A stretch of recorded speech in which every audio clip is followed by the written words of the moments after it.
The courtroom held its breath. Cameras lined the back wall. Reporters leaned forward, pens ready. Lawyers sat stiff, eyes fixed ahead. At the center of it all stood Amelia Rose, hands folded, posture calm, face unreadable. She did not look afraid. Across from her sat Alexander Cole, Billionaire CEO, suit pressed, jaw tight. His name carried weight in markets, boardrooms, headlines. Today, none of that mattered. The judge did not care about valuations. The court did not care about influence.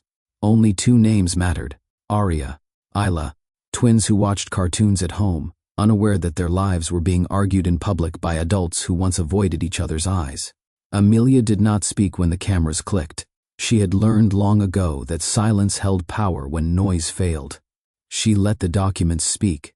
Dates, records, patterns. Alexander shifted when the numbers were read aloud. $600 million. The amount he risked by pushing this fight forward. Not for expansion, not for control of a company, for custody. The room understood the shock before anyone said it out loud. This was not a case about money. This was a man fighting for children he once stepped away from, and a woman who never chased him when he did. The number landed harder than any accusation. $600 million. That was the risk tied to this case, not a rumor, not a threat. A real figure tied to contracts, investor confidence, and public trust. Alexander Cole's legal team acknowledged it without flinching, as if money had always solved problems before. This time, it did not. Board members had warned him. Advisors urged restraint. A custody fight would shake markets. A public trial would raise questions. A drawn-out battle would expose choices better left private. Alexander moved forward anyway. He did not do it for reputation. He did not do it for leverage. He did it because losing control scared him more than losing money ever had. Across the aisle, Amelia listened without reaction. She never asked for wealth. She never asked for access to his life. She asked for support, documented and measured, the same way she handled every responsibility she carried. That request triggered everything. The lawsuit, the filings, the attention. People watching from the outside struggled to understand why a man with unlimited resources would gamble so much for children he had once left behind. Inside that courtroom, the answer hovered quietly. This fight was never about winning. It was about fear meeting consequence, and power colliding with time already lost. If someone walks away once, what do they owe when they return? That question hung in the air long before the judge spoke. Viewers watching this story will recognize the silence before truth arrives.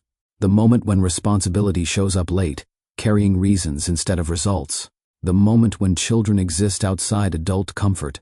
What do you do when someone who chose distance decides presence matters now? Is support enough, or does love demand more than payments and paperwork? Amelia never asked those questions out loud. She lived them. Alexander avoided them until the system forced answers. Many people believe silence protects everyone involved. They believe staying quiet avoids damage. They believe time smooths sharp edges, yet time does not erase absence. Children notice patterns. They feel consistency.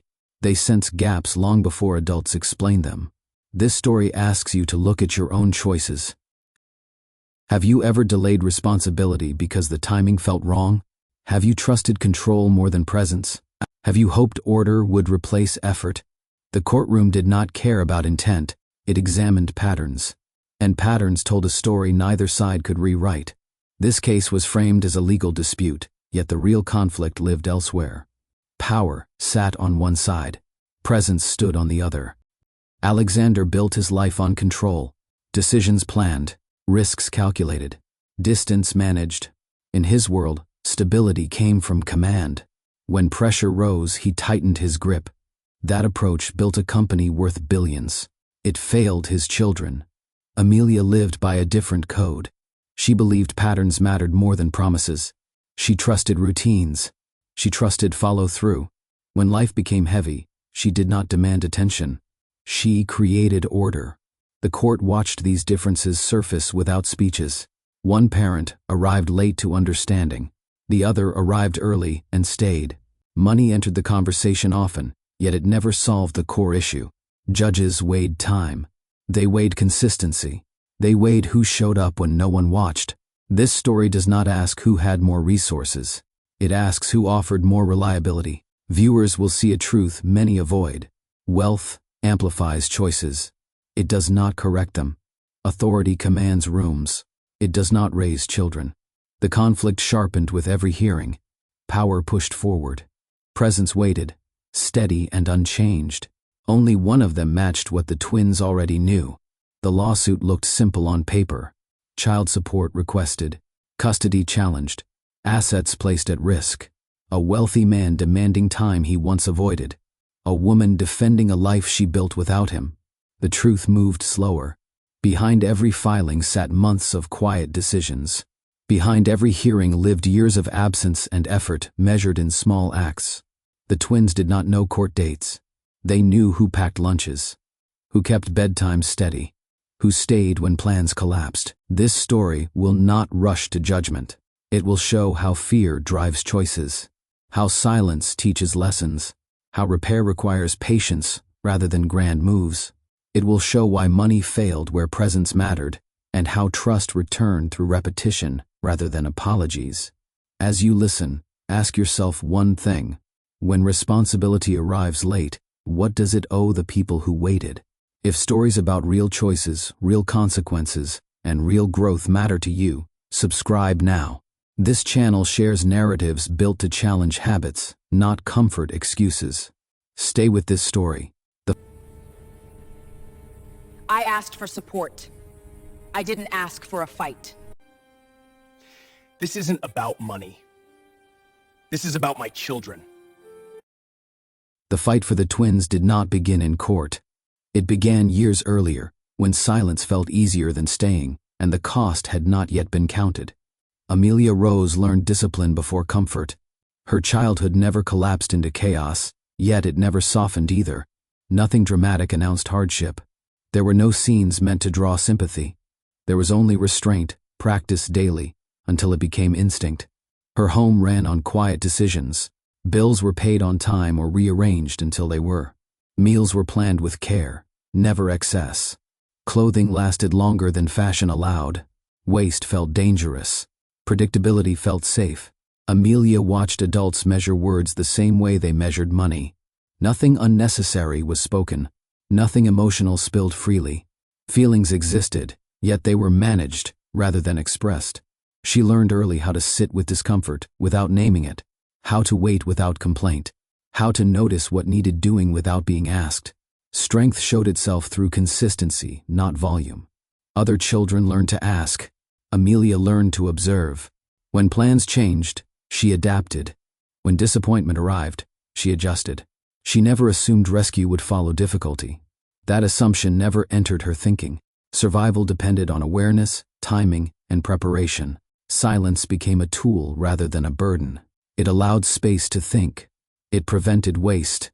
It avoided complications. Speaking only when necessary felt efficient. Control stayed internal.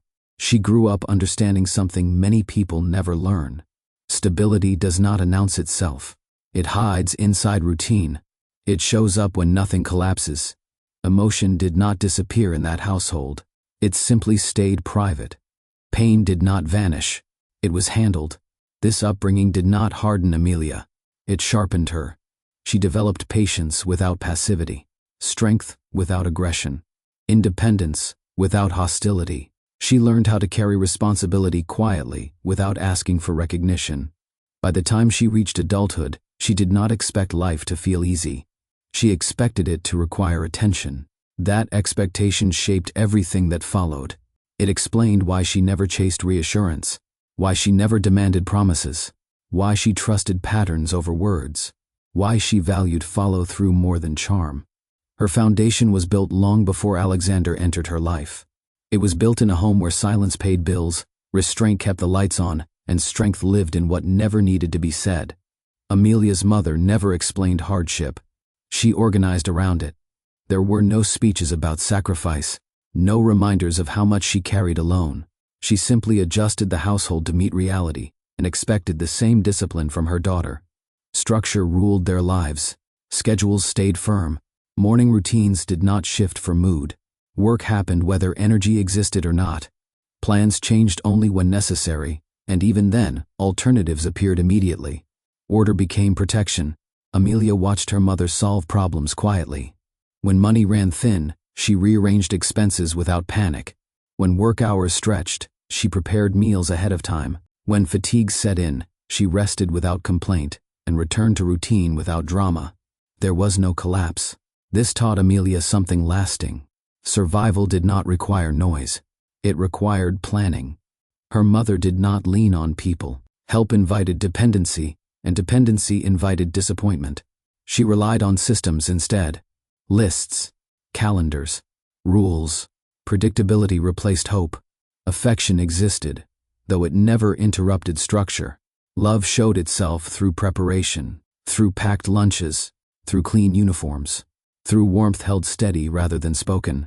Amelia learned to associate care with reliability. Presence mattered more than reassurance. Showing up beat emotional display every time. She also learned restraint through example. When problems arose, her mother did not involve outsiders. Privacy stayed intact. Exposure felt dangerous. Attention attracted judgment. Silence preserved dignity. This lesson settled deeply. Amelia absorbed the idea that strength remained safest when managed internally. That competence earned trust faster than vulnerability. That people respected results more than explanations. Her mother never asked for credit. She did not narrate struggle. She did not wait for sympathy. She handled what arrived. Watching this shaped Amelia's view of adulthood. Responsibility was not something to announce. It was something to execute. Later in life, when Amelia faced difficulty, her response mirrored what she witnessed growing up. She organized. She planned. She adjusted. She did not dramatize. This foundation explains why she never rushed to expose her private life. Why she handled pregnancy alone before speaking. Why she avoided legal action until pressure left no alternative. Her mother taught her that order holds families together longer than emotion. That lesson never left her. By the time Amelia entered adulthood, her values were already set. She did not chase excitement. She chose stability. She did not seek attention. She earned trust. Her life moved with intention, shaped by habits rather than impulse. At work, people relied on her because she delivered without noise. Deadlines mattered. Details mattered. If she committed to something, it happened. She did not overpromise. She did not excuse delays.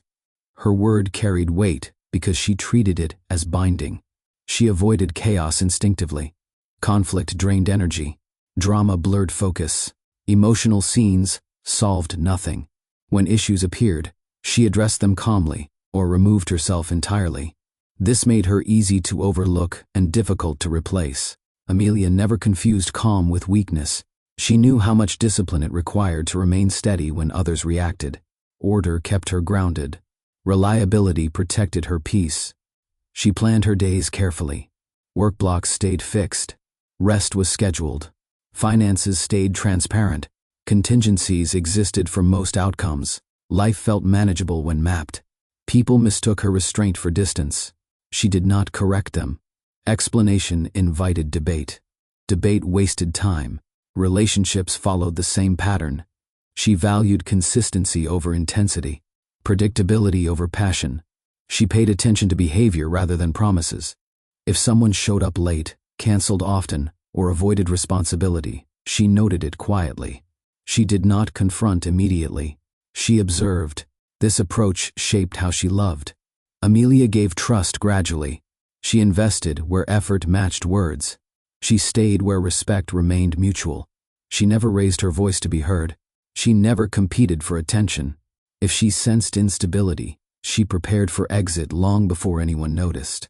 This is why Alexander noticed her. In rooms filled with performance, Amelia stayed grounded. She did not seek favor. She did not bend for authority. She treated power like any other responsibility, something to be handled correctly rather than admired. Her values did not demand validation. They functioned best without it. Order gave her freedom. Reliability gave her leverage. Avoiding drama kept her focused. These traits shaped every decision she later made as a mother, a partner, and a woman facing pressure alone. They also explain why she never chased when Alexander withdrew. Chasing contradicted everything she was taught to value. Amelia never learned to lean. Dependence felt risky long before it became optional. Growing up, she saw how quickly support could disappear, how easily promises shifted when circumstances changed. Relying on someone else meant giving them power over outcomes she could not control. She chose certainty instead. Amelia built her life so no single person held leverage over her stability. Financial independence mattered. Emotional independence mattered more. She separated need from want carefully, always ensuring survival never depended on affection. Exposure carried the same risk.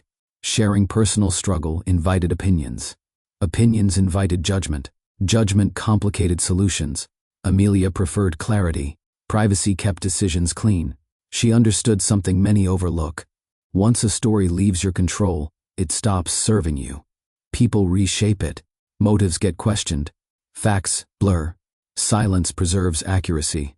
This belief guided how she handled relationships. She did not broadcast her life. She did not seek sympathy. She did not perform vulnerability for connection. If something hurt, she processed it privately. If something failed, she adjusted quietly. Pain did not require witnesses to be real. This approach did not mean she lacked emotion. It meant she respected it enough not to expose it carelessly. When she became pregnant, this instinct intensified. Pregnancy brought visibility. Visibility brought risk. She delayed speaking because certainty mattered more than reassurance. She needed facts, plans, and contingencies before involving anyone else. Telling Alexander too soon felt irresponsible. She wanted clarity before conversation, preparation before reaction. Later, when distance followed his initial response, Amelia did not demand explanations. Dependence would have forced her to wait for answers. Exposure would have invited rejection. She chose neither.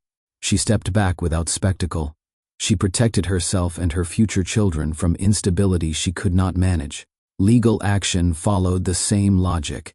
Courts invited scrutiny. Records became public. Privacy vanished. Amelia delayed filing because she understood the cost. She did not fear the system. She feared unnecessary exposure. Only when survival demanded it did she move forward. This pattern explains her restraint throughout the story. Why she never begged. Why she never threatened.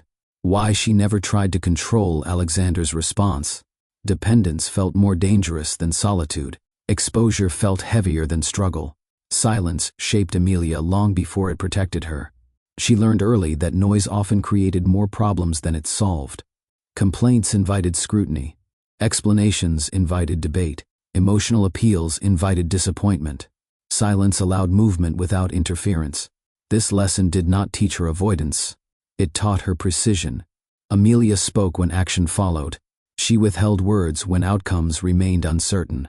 She understood that timing determined impact. Speaking too soon weakened leverage. Waiting strengthened it. In her childhood home, silence paid bills. It preserved dignity. It allowed plans to form without interruption. That understanding followed her into adulthood. When Alexander began pulling away, she did not confront him publicly or privately. She recognized withdrawal for what it was. Attention would not restore commitment.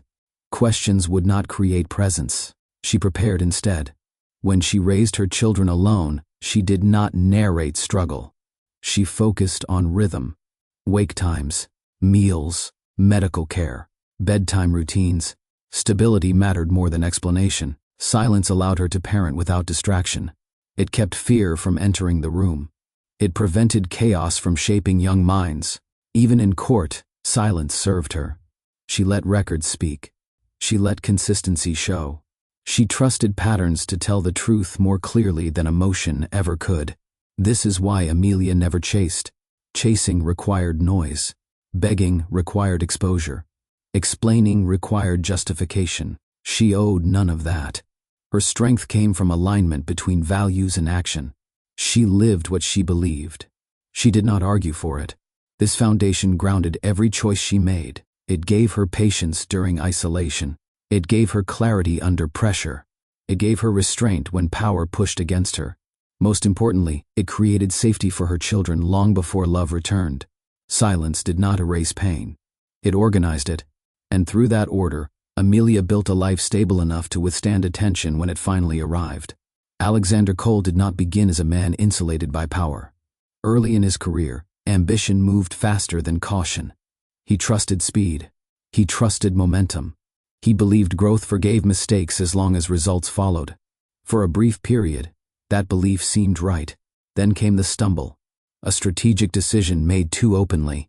A partnership announced before protections were in place. Competitors reacted quickly. Media seized the story. Investors questioned judgment. What should have remained internal became public debate overnight. The damage did not destroy the company, yet it left a mark that never faded. Alexander learned how quickly confidence evaporated once control slipped. He watched perception rewrite effort. He saw how explanation failed to repair trust once doubt entered the room. The experience taught him something brutal and efficient. Visibility carried a cost. From that moment he adjusted his approach. He tightened communication. He delayed announcements. He reduced access. Silence became preference rather than habit. The public stumble taught him fear dressed as caution. Exposure felt dangerous. Transparency felt expensive. Control felt necessary. Success followed his adjustment. The company grew steadily. Decisions became layered. Authority centralized. Distance expanded between him and those outside his circle. People praised his discipline. Analysts admired his restraint. Boards respected his calm under pressure. Few noticed what fueled it. Alexander did not fear failure. He feared repetition. He feared losing command of narrative. He feared watching private decisions become public liability again. This fear shaped how he handled relationships as well. Emotional openness mirrored professional risk. Once shared, it could not be managed. Once exposed, it could not be contained. So he held back. He offered honesty without vulnerability. He answered questions without inviting closeness. He avoided commitments that demanded visibility. This foundation explains his behavior later. Why he listened calmly when Amelia spoke about the twins. Why he asked logistical questions before emotional ones. Why distance followed instead of engagement. The early stumble trained him to survive by tightening control rather than expanding presence. Power protected him. It also isolated him. After the early setback, Alexander rebuilt his life around control. He did not announce the shift. He enforced it. Every decision moved through filters. Access narrowed. Information traveled upward before it moved outward. Authority settled firmly in his hands. This structure brought results. Predictability replaced volatility. Growth stabilized. Control became more than preference. It became survival. Alexander learned to trust systems more than people. Systems obeyed logic. People brought variables. Variables created exposure. Exposure risked repetition of the past. He organized his days with precision. Meetings stayed short. Agendas stayed tight. Emotion stayed out of process. Discipline ruled everything from hiring to negotiation. This approach earned admiration. Colleagues described him as composed. Partners described him as steady. Markets rewarded consistency. Control worked. It also shaped how he related to others. Alexander measured relationships the same way he measured risk. He avoided dependency. He avoided unpredictability. He avoided situations where outcomes depended on emotion rather than planning. In romantic spaces, this translated into restraint. He offered presence without promise. He stayed engaged without committing future ground. He believed clarity protected both sides. Control allowed him to feel safe.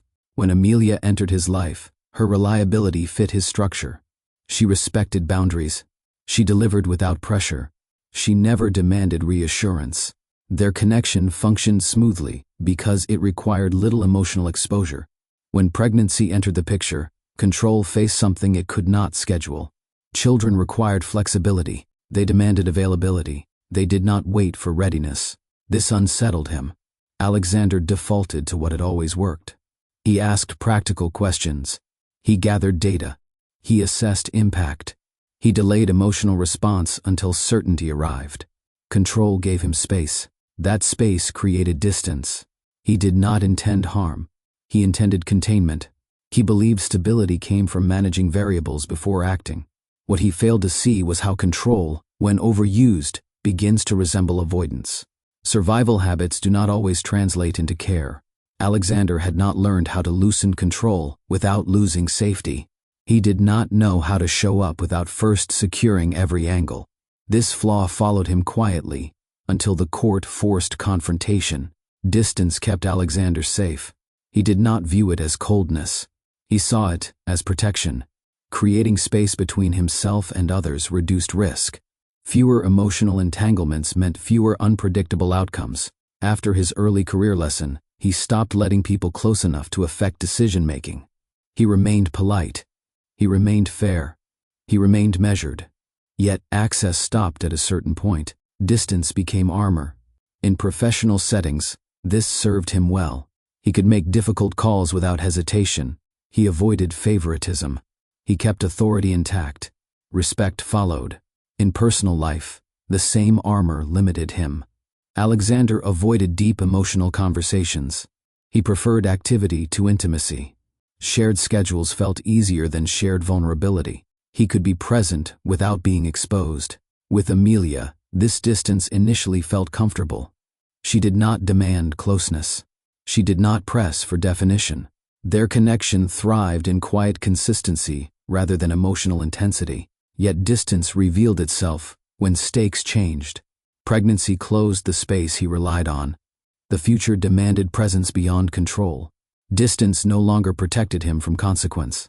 His response followed instinct. He stepped back, rather than leaning in. He created space to think. He believed time would clarify next steps. For Amelia, that space translated differently. Distance read as withdrawal.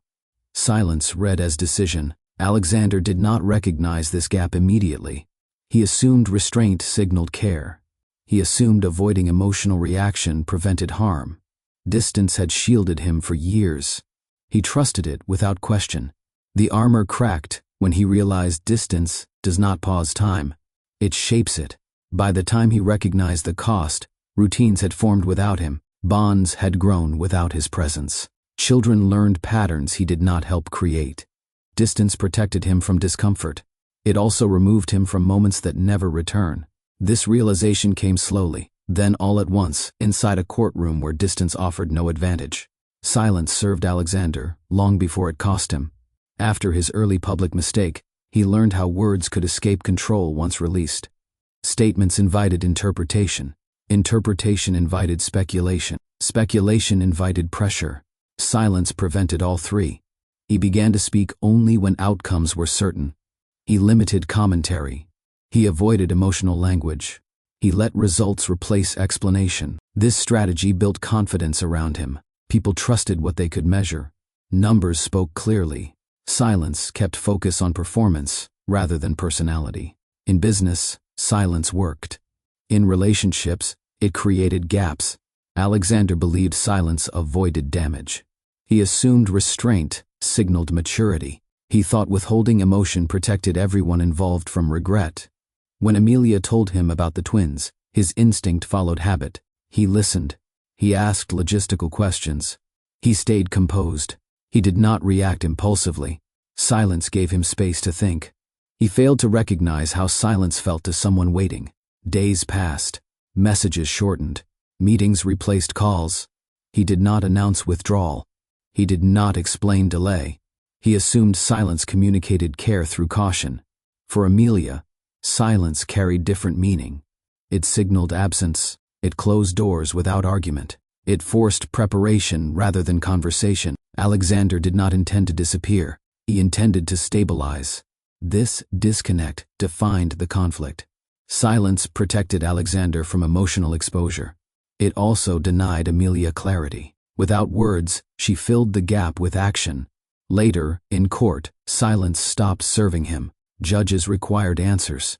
Schedules demanded response. His usual restraint read as detachment. Patterns replaced promises. Silence lost influence. He learned too late that silence functions differently depending on power.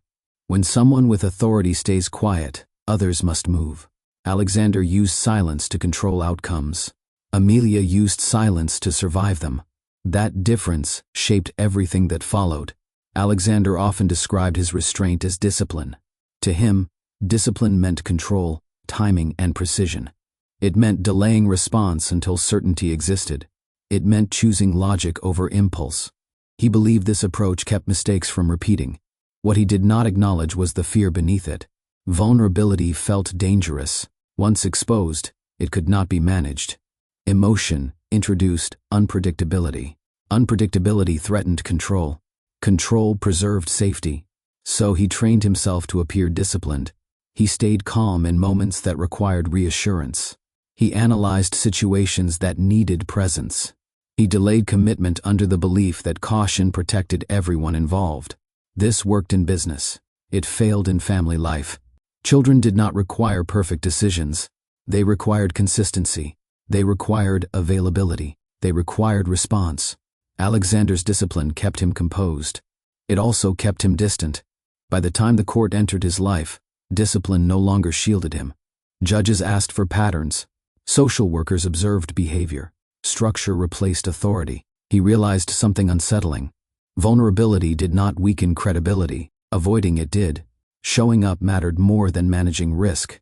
Being present mattered more than controlling narrative. This realization did not arrive dramatically. It unfolded through routine. Supervised visits. Quiet rooms. Small conversations. Watching his daughters learn him without expectation. Fear softened when discipline loosened.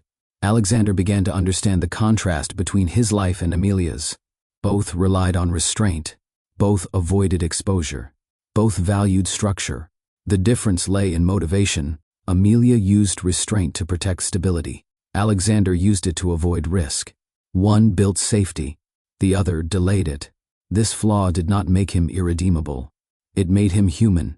His journey forward required unlearning survival habits that no longer served him. Power could not raise children. Presence could. Their connection did not begin with interest. It began with pressure. The project carried weight from the first briefing. Regulatory timelines tightened. Multiple departments fed into one outcome. Delays triggered penalties measured in millions. Mistakes invited scrutiny that reached beyond the company. Most people involved treated the assignment as temporary stress. Amelia did not. She approached it the way she approached everything else, with preparation and control. She mapped dependencies. She flagged risks early.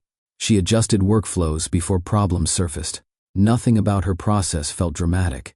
It felt precise. Alexander held final authority over outcomes. He did not involve himself in daily operations unless something broke. This project pulled him closer. Too many moving parts. Too little margin for error. Meetings stayed tense. Voices rose. Excuses circulated freely. Amelia never raised hers. She arrived early. She stayed late. She delivered updates without embellishment. When others blamed delays, she presented solutions. When systems failed, she redesigned them quietly. Pressure exposed habits. Some people panicked. Some postured. Some vanished. Amelia stayed. Alexander noticed because the chaos did not touch her work. She absorbed stress without transferring it. Her reports remained clean. Her timelines held. She treated the project like responsibility rather than opportunity. There was no performance in her effort. No attempt to impress leadership. She focused on execution. For Alexander, this stood out. In environments defined by urgency, calm becomes visible. Under strain, reliability separates itself naturally. This project did not create attraction. It created respect. That respect formed the first connection, long before anything personal entered the space. Stress revealed more than skill. It revealed character. As pressure increased, Amelia's pace never changed. She did not rush to appear productive. She did not slow down to manage perception. She worked at the same measured rhythm, regardless of tension around her. When meetings grew sharp, she stayed factual. When deadlines tightened, she refined processes rather than extending hours blindly. She protected quality, while others chased speed. This steadiness did not come from confidence alone. It came from preparation. Amelia rarely reacted because she had already planned for disruption. Backup schedules existed. Alternative routes stayed ready. She treated stress as expected rather than surprising.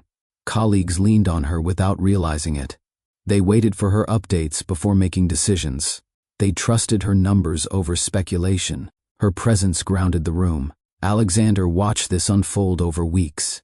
He noticed how she never asked for reassurance. She did not seek praise when milestones passed. She moved forward quietly, correcting course without drawing attention. Under scrutiny, many people tried to explain themselves. Amelia explained the work instead. Stress often invites shortcuts. Amelia resisted them. She held standards even when pressure encouraged compromise. This consistency protected the project from collapse. Alexander valued outcomes. He valued control. Amelia delivered both without demanding influence. Her steadiness contrasted sharply with the environment. Others fluctuated with pressure. Amelia remained aligned. This reliability created safety in uncertainty. Alexander did not label it attraction. He labeled it competence, yet competence held weight. It earned his attention. It shifted his expectations. In high-stress environments, calm becomes rare. When rare things appear, they get noticed. Amelia did not change herself to survive the project. She revealed who she already was. Alexander paid attention to patterns. He watched how people behaved when plans shifted. He tracked who stayed precise under pressure and who relied on explanation when results slipped. Over time, he learned to trust behavior more than confidence. Amelia's consistency stood apart. She did not adjust her approach based on who entered the room. Her tone stayed even whether she spoke to senior leadership or support staff. She presented the same facts, the same timelines, the same accountability. This mattered to Alexander. He noticed how she followed through on small commitments with the same care she gave major deliverables. If she said an update would arrive at 4, it arrived at 4. If she flagged a risk, it materialized exactly as described or not at all. There was no performance layer. Alexander had spent years navigating ambition disguised as competence. People learned how to look reliable. Fewer people lived it. Amelia did. He began to adjust his expectations around her work streams. He stopped double-checking details tied to her oversight. He trusted her numbers without review. This trust grew without discussion. Observation replaced assumption.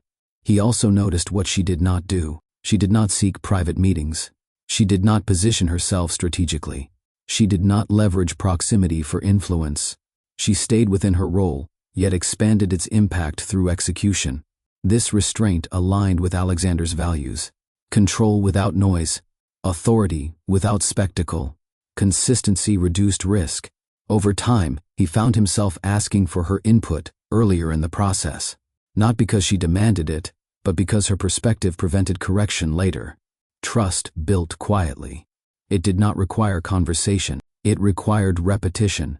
Alexander did not frame this shift as personal interest. He framed it as efficiency.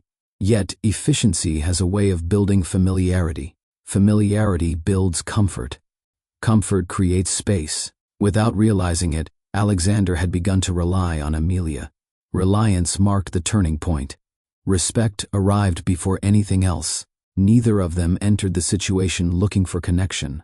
Their attention stayed fixed on outcomes. Work dictated interaction. Responsibility guided behavior. Yet respect formed naturally through exposure. Amelia respected Alexander's decisiveness. He did not waver once he committed. He protected his teams from unnecessary interference. He made hard calls without outsourcing blame. She valued clarity and he provided it. Alexander respected Amelia's restraint. She operated without entitlement. She never mistook access for importance. She honored boundaries without resentment.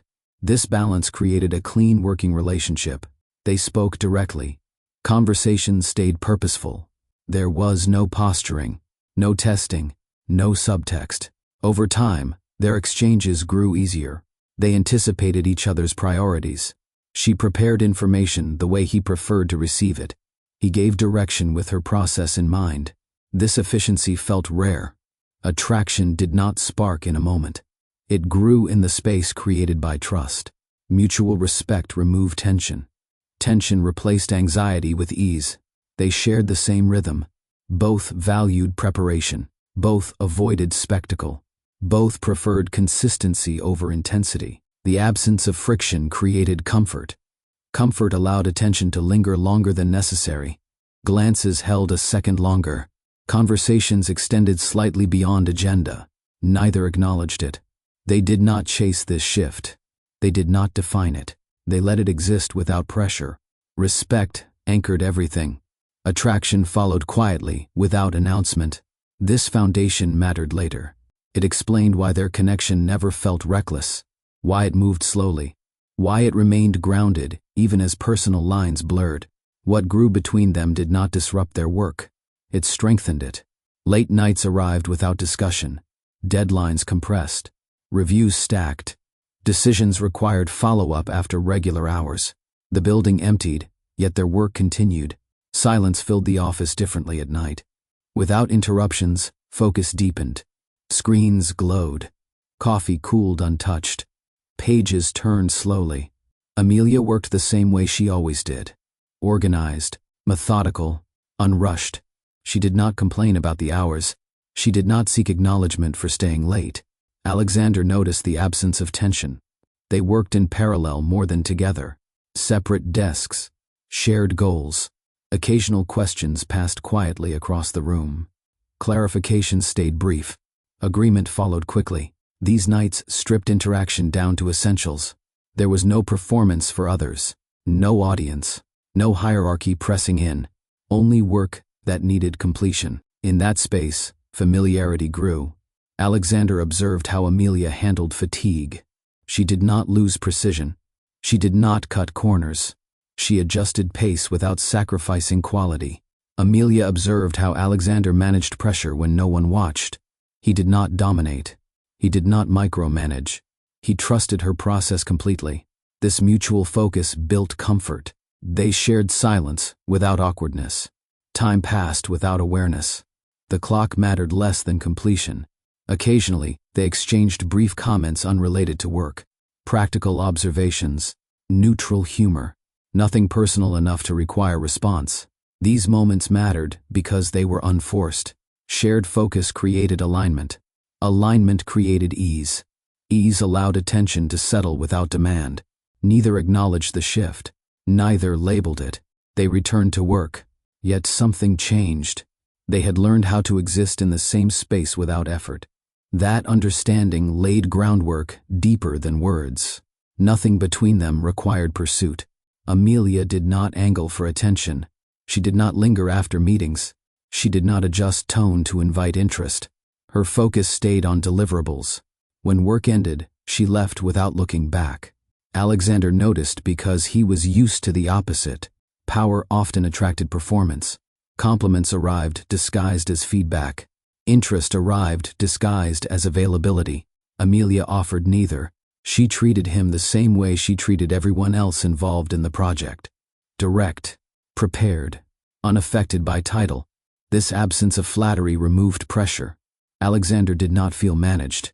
He did not feel assessed. He did not feel pursued. He felt respected through action rather than words. For Amelia, the lack of chase mattered just as much. Alexander never pressed for personal details. He never tested boundaries. He never used authority to close distance. He stayed within the space she allowed. This created balance. Without pursuit, curiosity grew naturally. Without flattery, attention remained clean. They observed each other without agenda. Interest formed through reliability, rather than effort. In rooms filled with subtle games, their interaction felt uncomplicated. They exchanged professionalism without tension. They respected silence. They left things unsaid without discomfort. This absence of pressure created safety. Safety allowed attraction to develop without urgency. It arrived slowly, anchored in trust rather than impulse. Neither needed to prove value. Neither needed to win interest. They showed up. That was enough. This dynamic set them apart from every connection they had experienced before. No one chased. No one withdrew. They simply continued showing up. Attraction did not arrive as a moment. It arrived as a conclusion. After weeks of shared pressure, late nights, and consistent delivery, something settled between them. Neither named it. Neither rushed it. It existed because it had been earned. Reliability created it. Amelia trusted Alexander to follow through. He trusted her to carry weight without supervision. This mutual certainty changed how they moved around each other. Conversations softened. Pauses felt natural.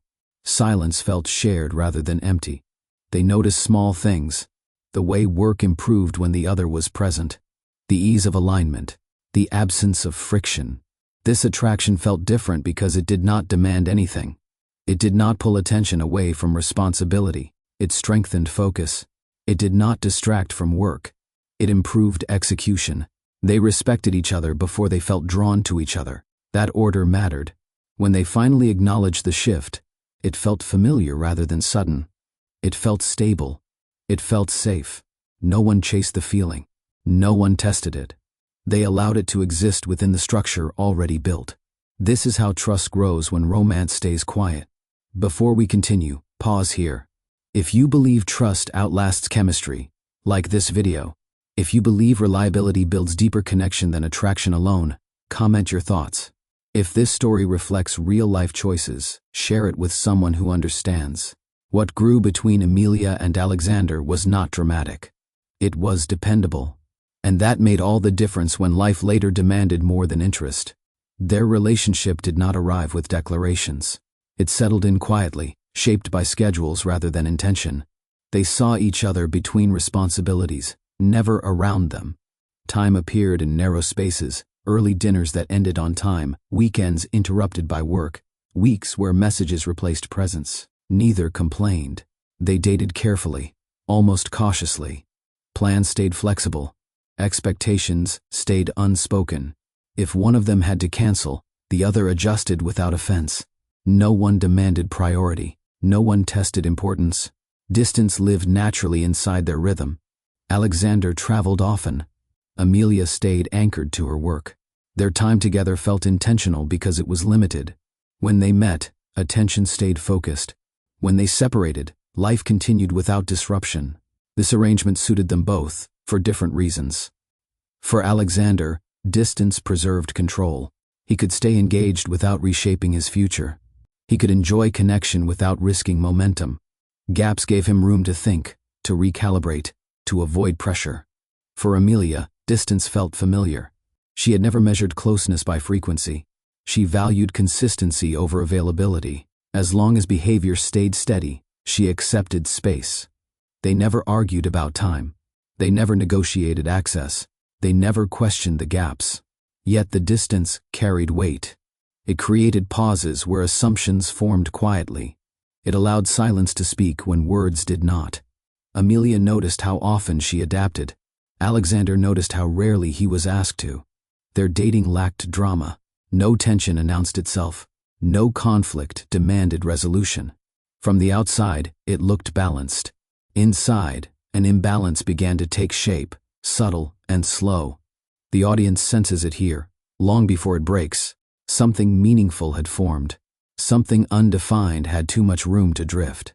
Alexander stayed present, yet never projected forward. When conversations brushed against plans beyond the week, he redirected without conflict. He spoke about immediate schedules, near-term projects, logistics that stayed contained. He did not invite discussion about timelines that required commitment. This avoidance felt subtle rather than defensive. He did not shut Amelia down. He listened. He responded. He simply kept the frame narrow. He believed clarity lived in what was certain, not in what might unfold later. For him, future talk carried risk. Promises created expectation. Expectation demanded exposure. Exposure threatened control. So he stayed grounded in now. Amelia noticed this pattern early. She did not challenge it. She observed it. When Alexander spoke about work months ahead, she paid attention. When he spoke about life beyond immediate plans, she noted absence. The distinction mattered. He could forecast markets with confidence. He hesitated to forecast connection. This did not trigger alarm. Amelia understood restraint. She respected caution. She did not equate silence with rejection. Still, she stored the observation carefully. Alexander framed his approach as honesty. He did not offer what he could not guarantee. He preferred precision over comfort. He believed avoiding future talk prevented disappointment. This discipline appeared thoughtful. It also created imbalance. Amelia adjusted without comment. She mirrored his restraint. She avoided future language herself. She removed pressure before it could form. They stayed aligned by omission. No conflict surfaced. No boundary needed defense. They functioned well within this narrowed space, yet the absence of future language began to shape emotional limits. Connection existed without direction. Intimacy deepened without anchors. The audience senses the tension here, not because anything is wrong yet, but because something necessary remains unspoken. Amelia saw the pattern clearly. She did not misunderstand Alexander's restraint. She recognized it for what it was, deliberate and consistent. He was present when he chose to be. He followed through on what he offered. He simply refused to extend beyond that frame. She did not confront him. Confrontation required desire for change. Amelia did not push for outcomes she had not been invited to discuss.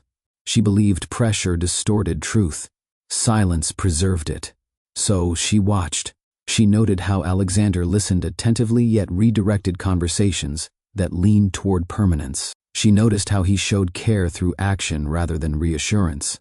She observed how his affection stayed contained within moments rather than future plans. This awareness did not create anxiety. It created clarity. Amelia adjusted herself accordingly.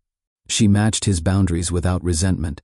She removed expectations before they could harden. She treated the relationship as something present rather than promised.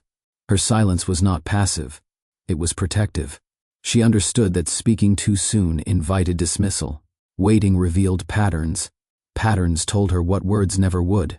This approach allowed her to stay grounded. She enjoyed what existed without demanding what did not. She maintained independence. She preserved stability. Still, silence carried weight. Each unasked question accumulated quietly. Each avoided conversation added distance beneath the surface. Amelia did not internalize this as rejection. She internalized it as information. She prepared without announcing preparation. The audience senses this shift. Amelia remains calm, yet awareness sharpens. She begins to live slightly ahead of the relationship, ready for outcomes Alexander has not yet named. Her silence does not mean acceptance. It means readiness. This quiet adjustment becomes important later. It explains why she never panics when distance grows. It explains why she never begs when presence fades. She already knows how this ends. She just does not force the moment. Physical closeness did not lead their connection. It followed something quieter. Before touch entered their space, safety did. They learned how to exist together without demand, how to sit in silence without explanation, how to share space without expectation. Amelia needed that. She did not move toward intimacy without certainty of respect. She measured safety through behavior. Did he listen without correcting? Did he show up when plans shifted? Did he honor boundaries without testing them? Alexander passed those measures without effort. He never rushed her. He never framed closeness as proof of connection. He treated physical space the same way he treated authority, with restraint. This mattered more than he realized. Their closeness grew slowly. It felt deliberate rather than urgent. When it happened, it felt natural, not claimed. There was no sense of crossing a line. It felt like continuing a conversation already in progress. Emotional safety led every step. They talked first. They listened longer. They learned how the other handled stress, disappointment, silence. They saw each other tired, distracted, focused. They learned reactions before revealing vulnerability. This order created trust. Physical closeness arrived without pressure. It did not demand reassurance. It did not require labels. It existed because it fit. For Alexander, this pace felt comfortable. It preserved control. It avoided exposure. It allowed connection without obligation. For Amelia, it confirmed alignment. She did not feel rushed. She did not feel claimed. She did not feel invisible. Yet even here, imbalance lingered. Safety existed. Direction did not. The audience feels the tension now. Intimacy deepens, yet definition remains absent. What feels gentle also feels temporary. They are close. They are not anchored. They lived inside honesty without commitment. Alexander never promised what he could not guarantee. He did not hint at futures he had not decided to claim. When asked direct questions, he answered truthfully, though narrowly. He stayed within the present, careful not to extend beyond it. Amelia respected that. She valued truth more than comfort.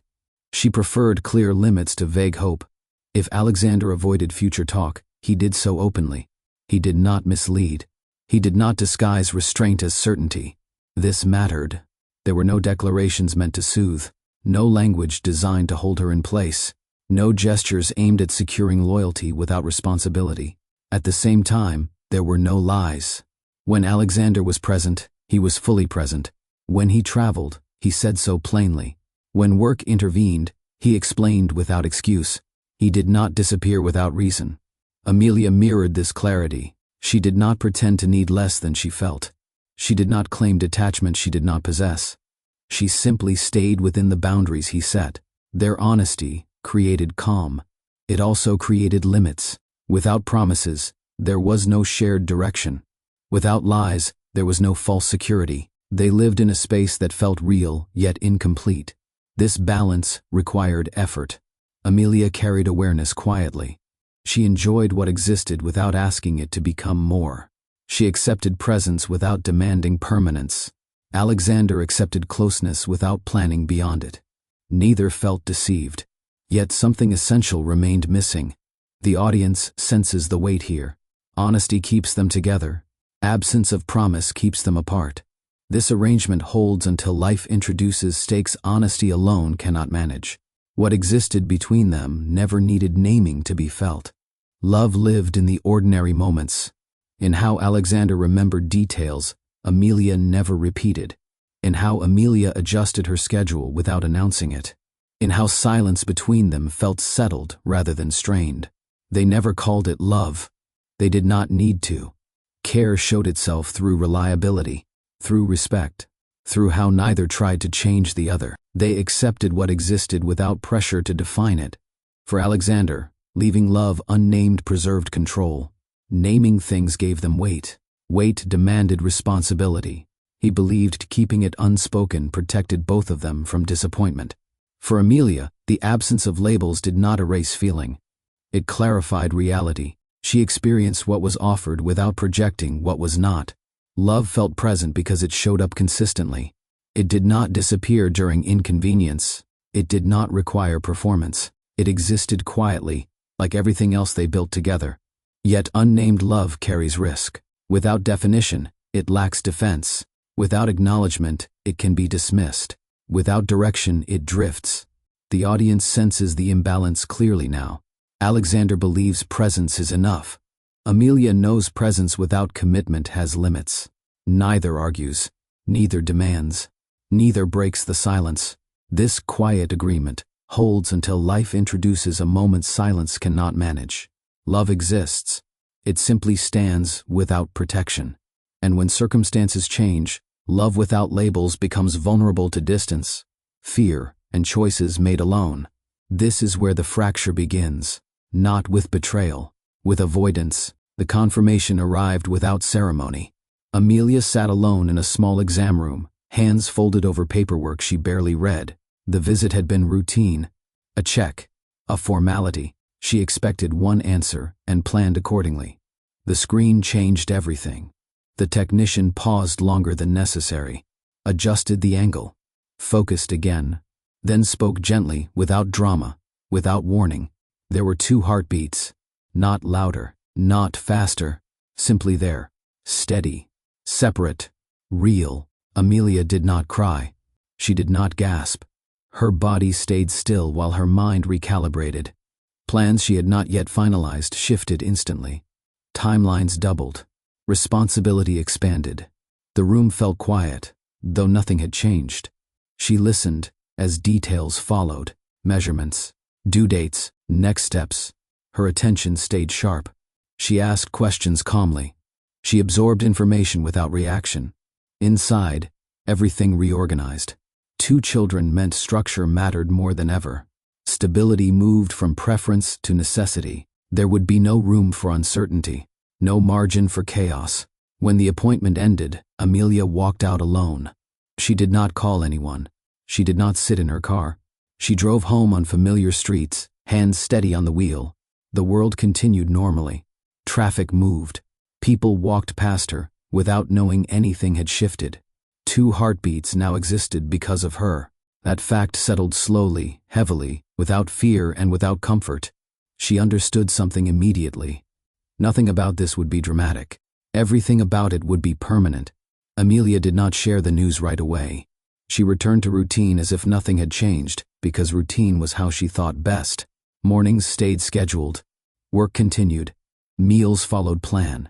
On the surface, life moved forward without disruption. Inside, she recalculated everything. She reviewed finances carefully. Savings, insurance, childcare costs, medical coverage, time away from work.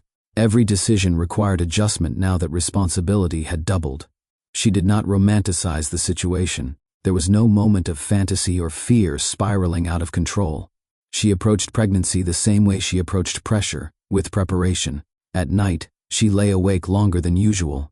Not worrying, thinking, mapping outcomes, considering scenarios, asking questions she would not yet voice.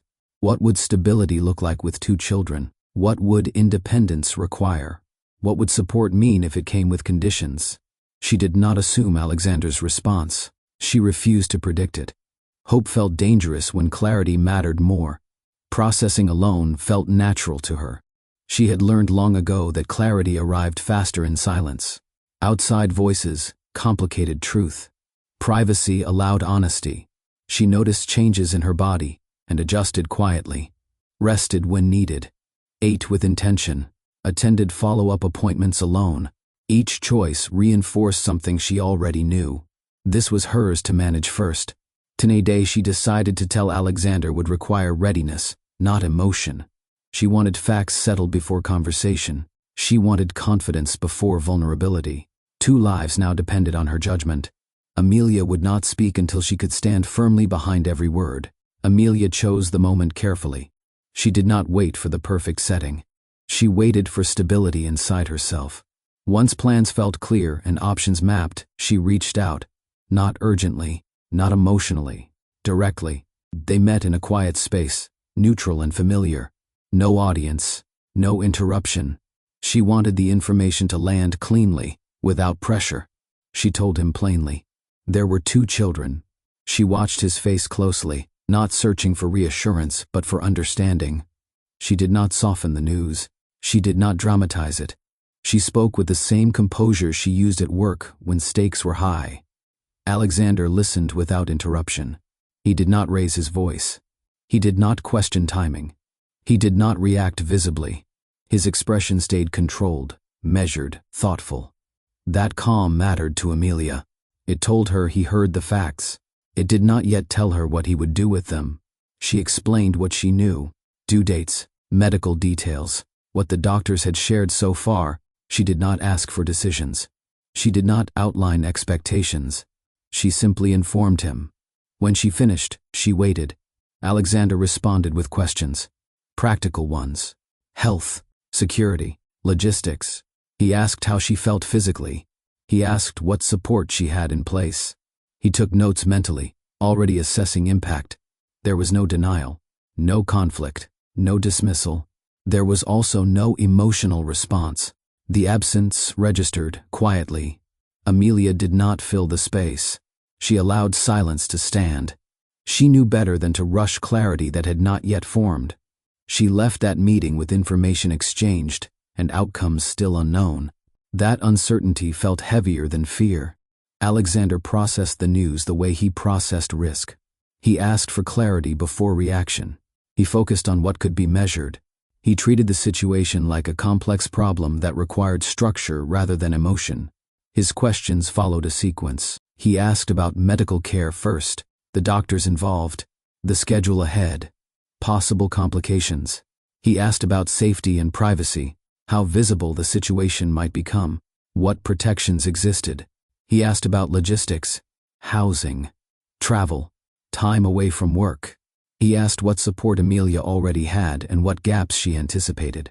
His tone stayed even throughout. From the outside, it looked responsible, composed, mature. There was no sign of panic or avoidance, no attempt to deny responsibility. Yet something essential did not arrive. He did not speak about fear. He did not speak about connection. He did not speak about what the news meant to him personally. Amelia noticed this absence immediately. She did not interrupt. She answered each question with precision. She respected his need for order. She appreciated that he did not dismiss the situation or minimize it. At the same time, she felt the space where emotion should have been. Alexander treated the pregnancy as a situation to manage, rather than a relationship to protect. His response stayed intellectual, detached, controlled. This did not feel cruel. It felt incomplete. Amelia understood his instinct. Control had always guided him. Practicality gave him footing when uncertainty threatened balance. Still, she waited for something else. A statement, a commitment, even acknowledgement of the shift in their connection. None came. When the conversation ended, Alexander promised to follow up after reviewing details. He did not specify when. He did not clarify next steps beyond information gathering. Amelia left with answers and without assurance. The calm response settled uneasily. Silence had not yet arrived, but it had already been invited. The days after that conversation felt different. Not hostile, not cold, simply hollow. Alexander remained polite. Messages arrived. Schedules updated. Work continued as usual. On the surface, nothing had changed. Emotionally, something had. Amelia noticed the absence first in small ways. No check-in about how she was sleeping. No question about the weight of carrying 2 children. No acknowledgement of the shift in their bond. He handled logistics promptly. He sent resources. He forwarded contacts. He reviewed options. He did not ask how she felt. This absence created distance without announcement. It was not withdrawal. It was disengagement from the emotional layer of the situation. Amelia did not confront him. She understood what she was seeing. Alexander responded to pressure by narrowing focus. He managed complexity by removing emotion from the equation. Still, emotional absence leaves space that must be filled by someone. Amelia filled it herself. She leaned deeper into routine. She strengthened boundaries. She adjusted expectations quietly. If emotional support would not arrive, she would not wait for it. She did not interpret his distance as rejection. She interpreted it as limitation. Alexander was present in function, absent in feeling. This distinction mattered. Children would not need perfect plans. They would need availability. They would need reassurance. They would need someone willing to sit inside uncertainty without retreating into control. Amelia began preparing for the possibility that she would carry that alone. The silence had not yet spoken, but its outline was becoming clear. The distance did not arrive all at once. It unfolded in increments small enough to question. Messages came later than before. Replies shortened. Calls turned into updates rather than conversations. Meetings replaced moments that once felt personal. Alexander never announced withdrawal. He never explained a shift. He simply allowed space to widen. Work became the primary channel of interaction. Conversations stayed professional, efficient, safe. Anything outside that frame slowly disappeared. Amelia noticed every change. She tracked patterns without reacting. She saw how availability narrowed when discussions drifted beyond logistics. She recognized how emotional topics redirected toward schedules or planning. This was not hostility. It was avoidance. Alexander did not step away because he did not care. He stepped away because presence demanded vulnerability he had not prepared for. Amelia did not chase clarity. She did not demand explanation. She allowed the pattern to complete itself. Silence filled the space where conversations once lived. It settled in without confrontation. Days turned into weeks. The pregnancy progressed. Appointments continued. Amelia attended them alone. Alexander remained aware. He received updates. He stayed informed. He did not stay close. This gradual disappearance forced a quiet decision. Amelia understood that waiting would not bring presence. Preparation would. She began shifting her life accordingly. She reorganized finances. She secured support systems independent of him. She planned housing and childcare without assumption. She did not frame this as loss. She framed it as alignment with reality. The disappearance had spoken clearly enough. Amelia did not announce her decision. She did not confront Alexander. She did not ask for clarity one last time. She did not attempt to repair what he had not acknowledged as broken. She chose quietly. Her exit did not mean disappearance. It meant withdrawal of expectation. She stopped reaching out beyond necessity. She limited interaction to what was required. She protected her emotional space without hostility. This choice felt familiar. Silence had always guided her through uncertainty. It allowed her to act without inviting resistance. It preserved dignity. It kept focus where it belonged. She stepped fully into preparation. Appointments, plans, budgets, support networks. Everything structured around the twins. She did not speak about doing this alone. She simply did it. Alexander noticed the shift later. He felt the absence only after it settled. After routines formed without him. After updates became formal. After emotional access closed. By then, Amelia had already adjusted. She did not block him. She did not punish him. She removed reliance. The lesson crystallized here. Silence does not equal peace. Silence can be a decision. Silence can be protection. Silence can mark an ending without argument. Amelia did not leave out of anger. She left out of clarity.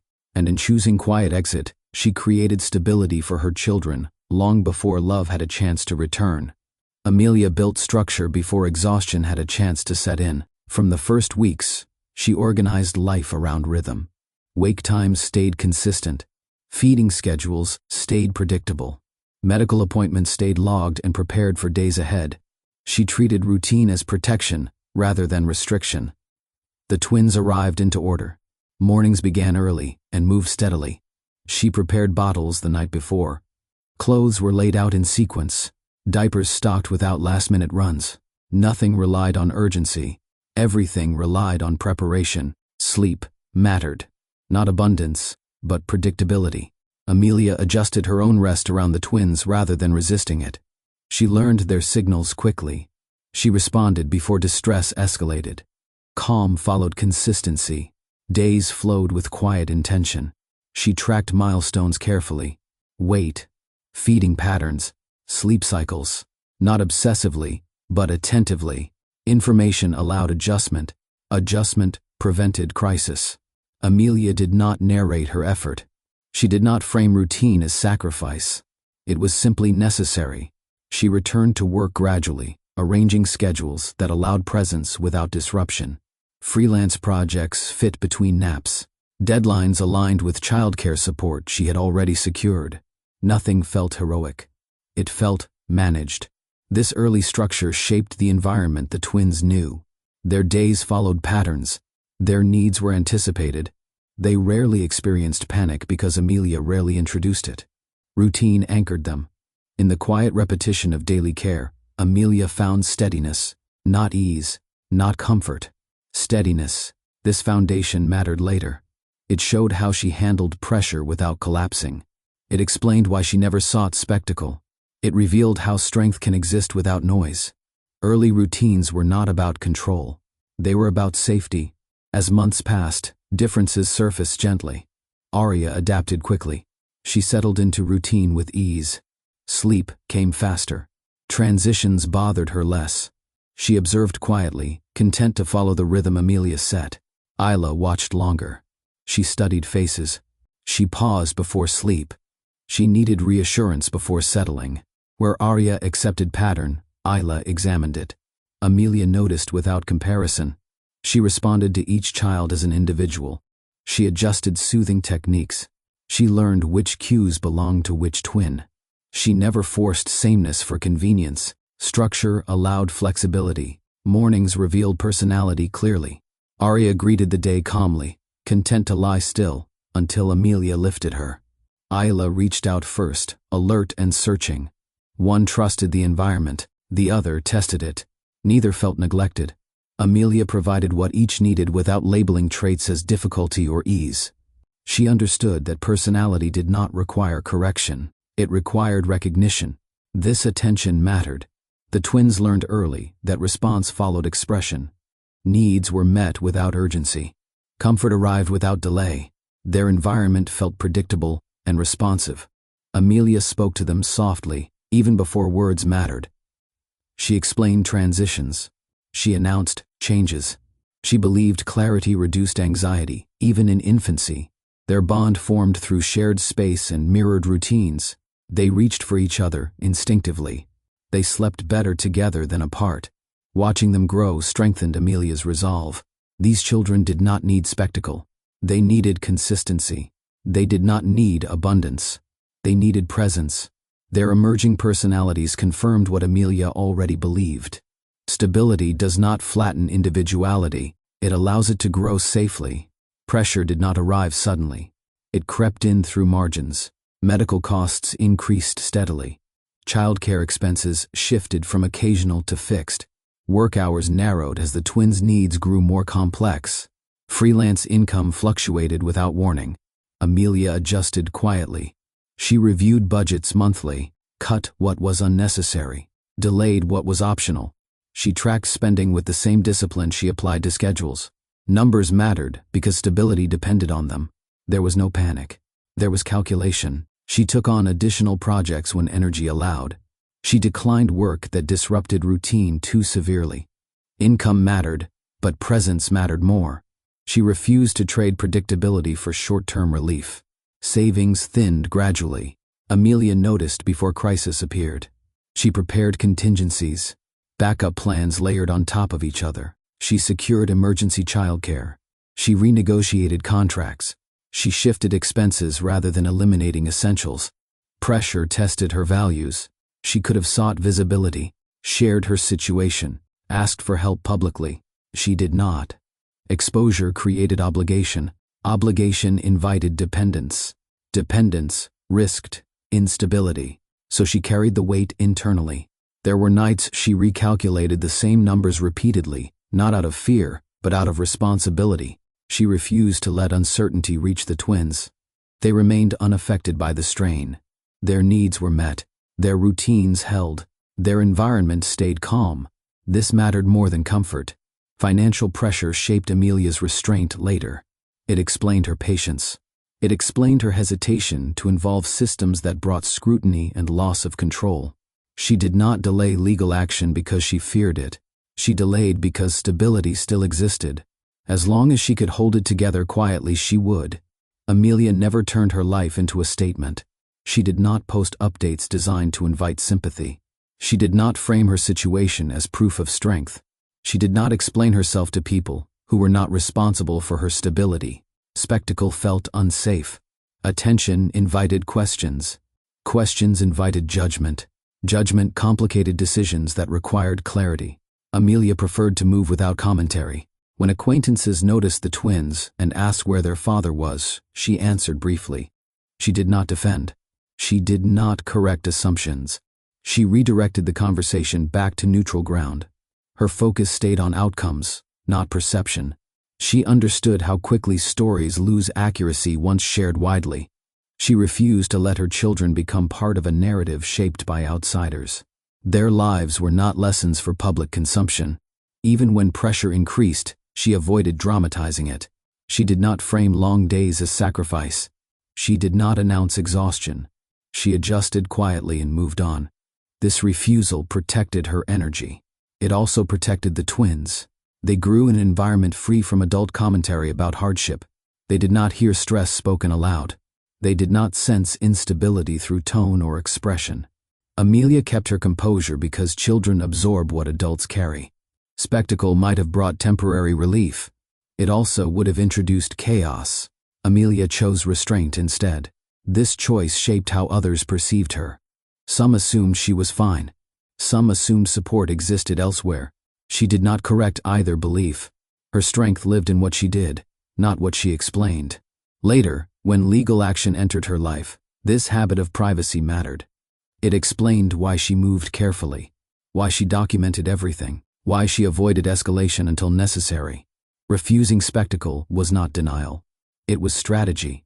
Amelia never equated security with excess. Her choices reflected that belief daily. She lived within means that supported routine rather than appearance. The apartment was modest, safe, predictable. Everything had a place and a purpose. She did not chase upgrades. When opportunities appeared that promised more income at the cost of disrupted schedules, she declined. When offers came with visibility attached, she stepped back. Wealth without stability felt hollow. She understood trade-offs clearly. More money could bring comfort. It could also bring unpredictability. It could demand time she could not give without unraveling the structure, holding the twins steady. Amelia chose consistency instead. She invested in what mattered: reliable childcare, quality healthcare, education plans built slowly, emergency savings prioritized over lifestyle. The twins did not lack anything essential.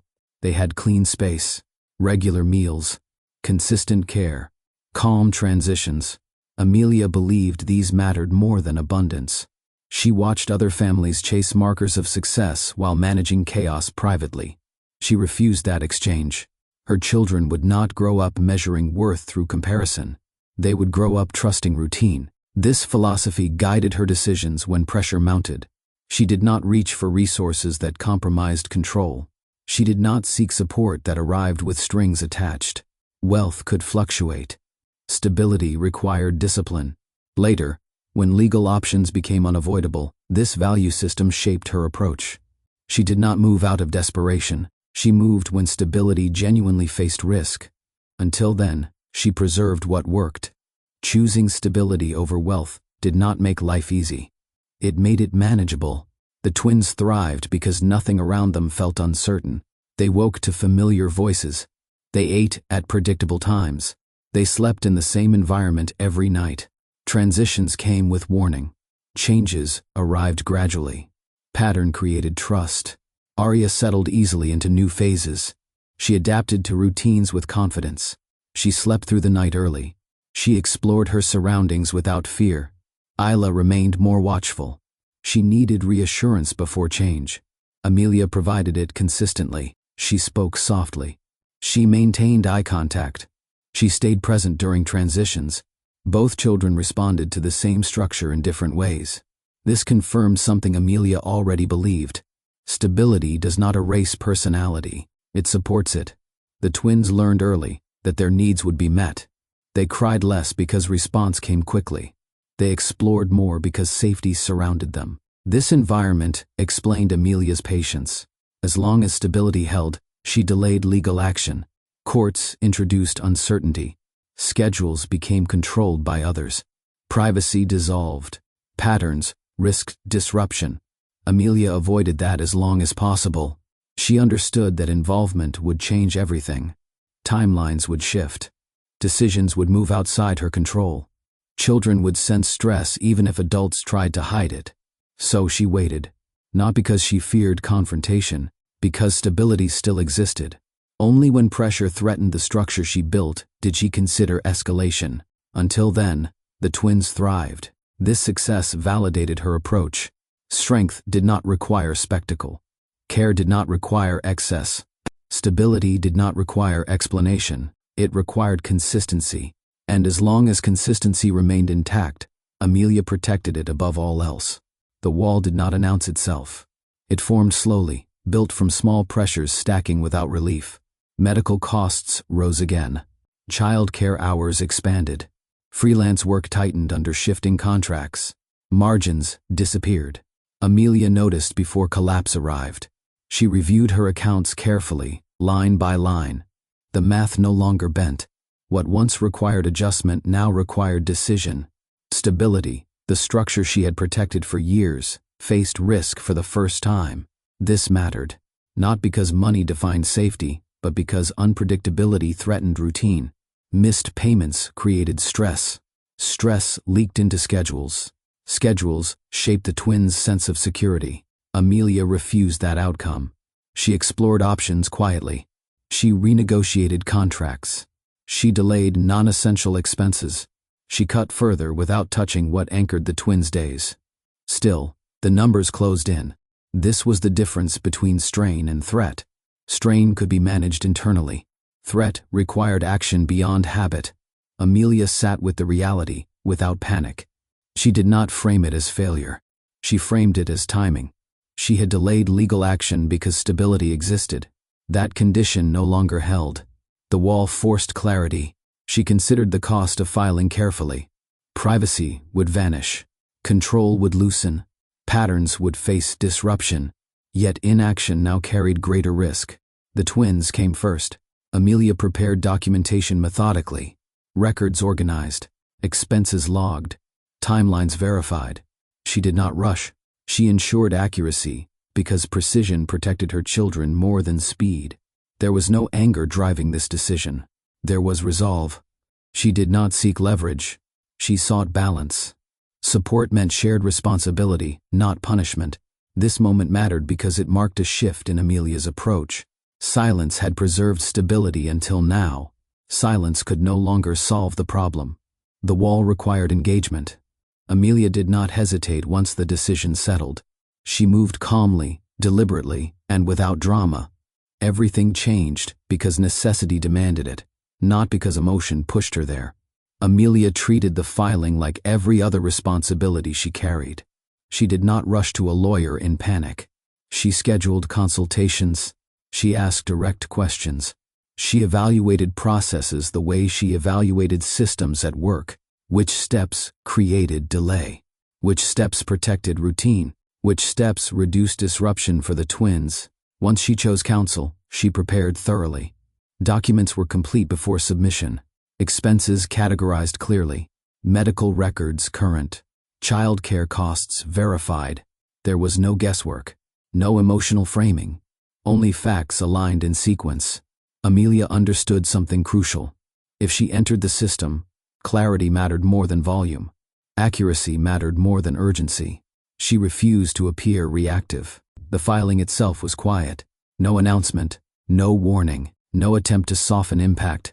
The paperwork moved forward because it had to. Support was not a request for sympathy. It was a request for responsibility. Amelia did not ask for excess. She asked for proportion. She did not seek visibility. She sought continuity. Her calm unsettled the process. People expected conflict. They expected accusation. They expected negotiation driven by emotion. Instead, they received records and timelines that spoke for themselves. This calm did not come from detachment. It came from preparation. Amelia had already grieved the loss of privacy before filing. She accepted scrutiny as cost rather than insult. She focused on outcomes that mattered. The twins remained shielded. Their routines did not change. Their days stayed predictable. Amelia ensured nothing about the filing reached them emotionally. They experienced no tension because she carried it away from their presence. Filing did not feel like escalation to her. It felt like maintenance. She had protected stability for as long as she could alone.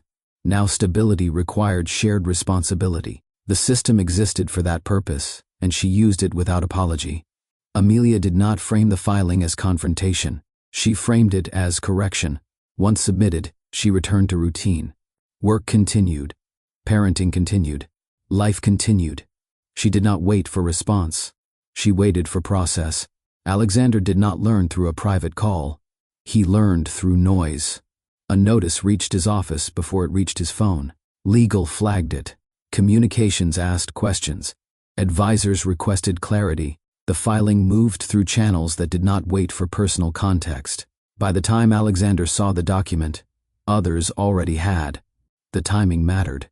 He had managed information tightly for years. News moved when he allowed it. This did not. The system carried the story forward without his consent. The filing named him plainly. It referenced twins.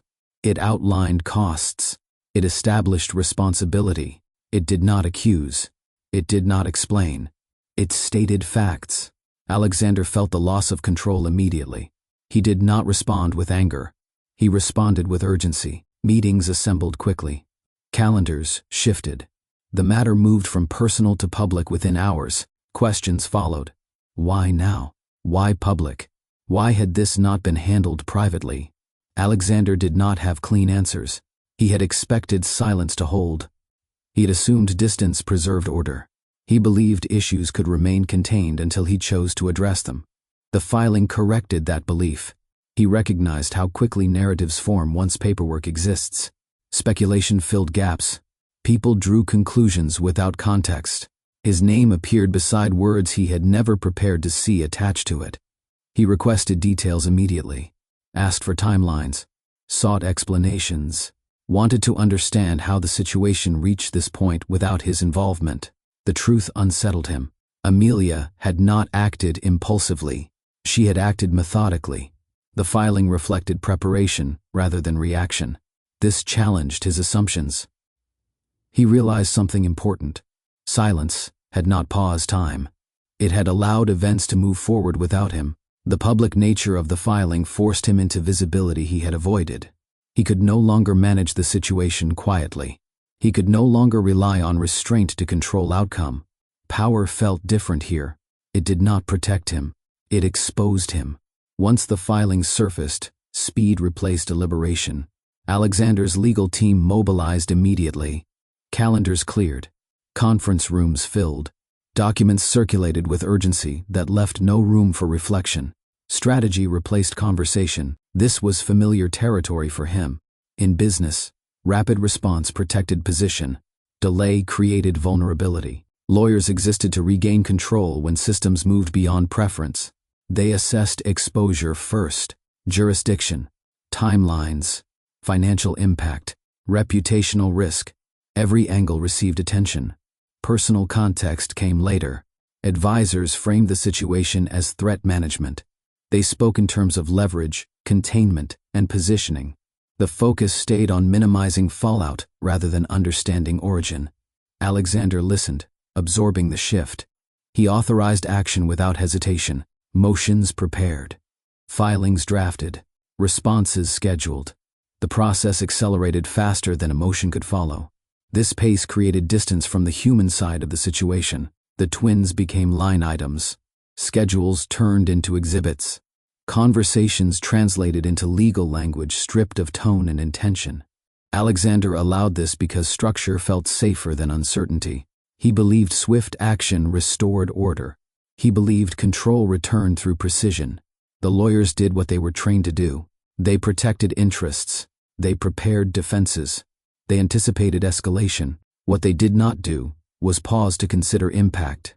The speed removed space for dialogue. Opportunities for private resolution narrowed. Each filing hardened positions. Each response locked in narrative. Alexander noticed too late how momentum shifted ownership of the story. Lawyers now spoke on his behalf. Process replaced personal choice. This urgency contrasted sharply with Amelia's calm. While Alexander's team moved quickly to regain control, Amelia continued routine. She responded when required. She did not initiate additional action. She did not escalate. The imbalance became clear. One side raced to contain exposure. The other stayed anchored to stability. Speed felt powerful. It also carried consequence. As legal machinery accelerated, privacy eroded further. Options narrowed. Decisions made in haste shaped outcomes long after urgency passed. Alexander had reclaimed motion. He had not reclaimed control. Confirmation arrived faster than anyone expected. As part of the process, testing moved forward without ceremony. It followed protocol. It followed timeline. It did not wait for private agreement or personal readiness. The results were definitive. Alexander was the father. What should have been a personal truth settled quietly became a documented fact inside a public process. Once recorded, it moved beyond individual control. Filings referenced it. Briefings summarized it. Conversations repeated it without context. The confirmation removed doubt. It also removed privacy. Alexander had spent years managing information carefully. Now a biological reality sat in legal record, accessible to people who had no stake in the children themselves. This hit differently. There was no room to reframe, no opportunity to soften language, no chance to explain delay or distance. The results spoke plainly and completely. Alexander felt the shift immediately. Responsibility moved from abstract to absolute. The twins were no longer theoretical. They existed in paperwork with names, dates, and connection proven beyond debate. This truth carried weight he had not anticipated. In business, data clarified decisions. Here, it intensified them. The confirmation forced him to confront what avoidance had allowed him to delay. Advisors responded predictably. They adjusted strategy. They recalculated exposure. They discussed implications for custody, support, and public narrative. Alexander listened, Yet something changed. This was no longer about managing risk alone. It was about responding to reality that could not be controlled through silence or speed. For Amelia, the confirmation changed little. She already knew. The twins already existed. Routine already held. The test did not alter her day. It did not disrupt stability. It simply aligned record with truth. This contrast mattered. For Alexander, confirmation arrived as shock because it carried consequence. For Amelia, it arrived as formality because life had already adjusted. The exposure forced clarity. Silence had allowed distance. Documentation removed it. The system now recognized what Amelia had carried quietly for years. And recognition brings attention whether one is ready or not. Public attention followed quickly. Once filings entered record, the story moved beyond legal rooms. Media outlets connected details. Analysts speculated. Commentators framed narratives without nuance. Alexander's name drew interest. His position amplified curiosity. The existence of twins turned private reality into public discussion. Headlines simplified everything. They reduced years of silence into summaries. They framed decisions without context. They assigned motives without understanding. Privacy disappeared. Alexander felt exposed in a way power could not prevent. Control over timing vanished. Control over framing vanished. Stories circulated before he could respond. He watched language shape perception in real time. Amelia experienced the exposure differently. She did not engage. She did not respond. She did not correct assumptions. She focused on shielding the twins. She limited access. She adjusted routines to reduce contact with attention. Her priorities stayed clear. The twins did not need awareness of public discussion. They needed continuity. Amelia protected that relentlessly. This moment revealed the true cost of escalation. Once systems engage, stories escape. Once names enter record, privacy dissolves. Alexander realized how much silence had protected him before. He also realized how much it had delayed responsibility. The headlines did what legal filings could not. They removed distance. They forced confrontation with consequence. Ask yourself this. When control breaks, how does power respond? Does it reflect? Does it retreat? Or does it escalate to regain dominance? Like, comment, and share your thoughts. This story is not about wealth. It is about what happens when authority meets accountability, and silence no longer shields choice. Alexander did not wait. After the filings, the coverage, and the confirmation, he chose offense over pause. His response moved beyond defense. The moment advisors framed custody as leverage. If responsibility now existed publicly, he would not accept a role defined by distance. He sued for custody. The decision landed hard because it reversed expectation. Support had been requested. Custody escalated. What began as correction turned into contest. Alexander justified the move through logic. He argued capacity, resources, access, stability measured by scale. He believed involvement required authority. Authority required legal standing. Control drove the choice. He convinced himself that custody would restore balance, that shared parenting demanded equal footing. That delay had cost him time he could recover through action. The lawsuit reframed everything. Amelia received the notice without shock. She read it carefully. She noted language. She saw how care had been translated into claim. She did not respond emotionally. She responded procedurally. This shift changed tone instantly. Custody introduced scrutiny into every aspect of daily life. Schedules, housing, work hours, childcare. Every choice Amelia had made quietly now faced examination. Alexander did not intend harm. He intended certainty. He believed legal action created clarity. He underestimated what escalation removed. The twins became central without voice. Their lives, once protected by routine, entered a system that valued evidence over continuity. Alexander's team framed the lawsuit as commitment, as proof of involvement, as correction of past distance. Amelia saw it as disruption. The filing did not ask how stability had been built. It asked who deserved control. This marked the peak shift in the story. What began as responsibility now resembled possession. Alexander crossed a line without realizing it. He had mistaken presence for authority. and the system would now decide whether money could substitute for time already missed. The response inside the company arrived faster than Alexander expected. Board members requested emergency briefings. Investor relations flagged concerns. Legal and finance teams asked for projections tied to distraction and exposure. What had been framed as a personal decision now carried corporate weight. This was not about morality. It was about risk. Directors questioned judgment. They asked why escalation was necessary. They asked how a custody battle aligned with leadership focus. They asked what safeguards existed if the case dragged on. Alexander felt pressure from a direction he rarely faced. In boardrooms, he usually set tone. Here, he answered questions. The backlash did not come with outrage. It came with calculation. The company's valuation depended on stability. Prolonged litigation invited uncertainty. Uncertainty unsettled markets. Board members reminded him of fiduciary duty. They cited precedent. They outlined scenarios where prolonged legal conflict could erode confidence. Alexander listened, composed, yet unsettled. He argued commitment. He argued responsibility. He framed the lawsuit as necessary correction rather than impulsive move. He believed demonstrating involvement would reassure stakeholders. The board disagreed. They did not question his capacity to parent. They questioned timing. They questioned scale. They questioned why control needed to be asserted through court rather than cooperation. This challenged Alexander deeply. For years, authority had insulated him from resistance. His decisions shaped outcomes. His logic carried weight. Here, logic met constraint. Board members were not impressed by resources. They were concerned about distraction. Leadership focus mattered. Public disputes pulled attention away from strategy. The message became clear. Personal choices now threatened professional standing. Alexander felt cornered. Backing down would appear weak. Pushing forward risked credibility. This pressure narrowed his thinking. Fear began to shape decisions more than reflection. He doubled down on action because pause felt like surrender.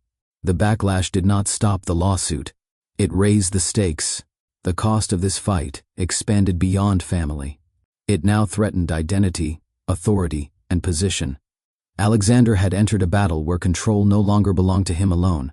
The numbers told a story Alexander could not ignore. Analysts began modeling scenarios tied to prolonged litigation. Legal exposure translated into distraction. Distraction translated into delayed decisions. Delays translated into uncertainty. Uncertainty shaved confidence, and confidence shaped valuation. $600 million sat on the line, not as a fine, not as a payment, as erosion. A slow leak tied to perception, timing, and trust in leadership focus. Investor calls shifted tone. Questions edged closer to personal conduct. How long would this take? How involved would Alexander remain? What contingency plans existed if proceedings stretched on? These were not moral questions. They were financial ones. Alexander reviewed projections late into the night. Best-case scenarios assumed quick resolution. Worst-case scenarios assumed months of hearings, media attention, and diverted leadership time. Every path carried cost. He believed action would signal strength. The market read action as instability. The lawsuit suggested unpredictability where steadiness had once defined the company. This contradiction unsettled him. For the first time in years, money did not provide leverage. Capital could absorb losses, but it could not restore confidence once shaken. Confidence relied on perception of judgment, not resources. Advisors urged de-escalation. They suggested mediation. They recommended narrowing scope. They emphasized protecting valuation over winning argument. Alexander resisted. Backing down felt like loss. Loss felt dangerous. He equated retreat with weakness. Weakness threatened authority. Fear tightened his focus. He justified the risk by framing it as necessary. He convinced himself the cost was temporary. He believed resolution would restore balance. Yet markets do not reward belief. They reward predictability. As valuation models circulated internally, the reality hardened. This fight could cost more than money. It could redefine leadership trust. Alexander faced a choice he had avoided for years. Continue pushing forward to reclaim control or slow down and accept limits. The numbers did not care about pride. They reflected consequence. Fear did not announce itself. It slipped into decision-making disguised as urgency. Alexander told himself speed mattered. He told himself clarity required force. He told himself hesitation would be misread as weakness. These thoughts felt logical. They were fear. He feared losing relevance in his children's lives. He feared being defined by absence rather than effort. He feared a narrative forming without his input and hardening beyond correction. Control had always been his solution to fear. When outcomes felt uncertain, he acted. Action restored momentum. Momentum restored confidence. This time, action narrowed options instead. Each filing increased exposure. Each response hardened positions. Each step reduced space for collaboration. Alexander noticed this pattern yet felt unable to stop it. Slowing down felt dangerous. Pausing felt like surrender. He framed every move as protection. Protection of role. Protection of reputation. Protection of future access. In reality, fear drove him to seek certainty through authority rather than presence. Advisors attempted to reframe the situation. They suggested patience. They emphasized cooperation. They warned that escalation invited outcomes beyond control. Alexander listened and proceeded anyway. Fear has a way of convincing people they must act alone. It isolates perspective. It narrows focus until only immediate threat remains visible. He stopped asking what the twins needed. He asked how to secure position. This shift marked a turning point. Decisions once guided by discipline now responded to anxiety. Strategy replaced reflection. Winning replaced understanding. Alexander did not see himself as aggressive. He saw himself as responsible. He believed custody demonstrated commitment. He believed courts would recognize effort. He underestimated how fear reads to others. To the board, it read as instability. To the court, it read as impatience. To Amelia, it read as disruption. Fear had taken the wheel without his permission. And fear does not negotiate well. The court did not respond to urgency. It responded to process. Alexander entered a system that did not move at his pace. Timelines stretched.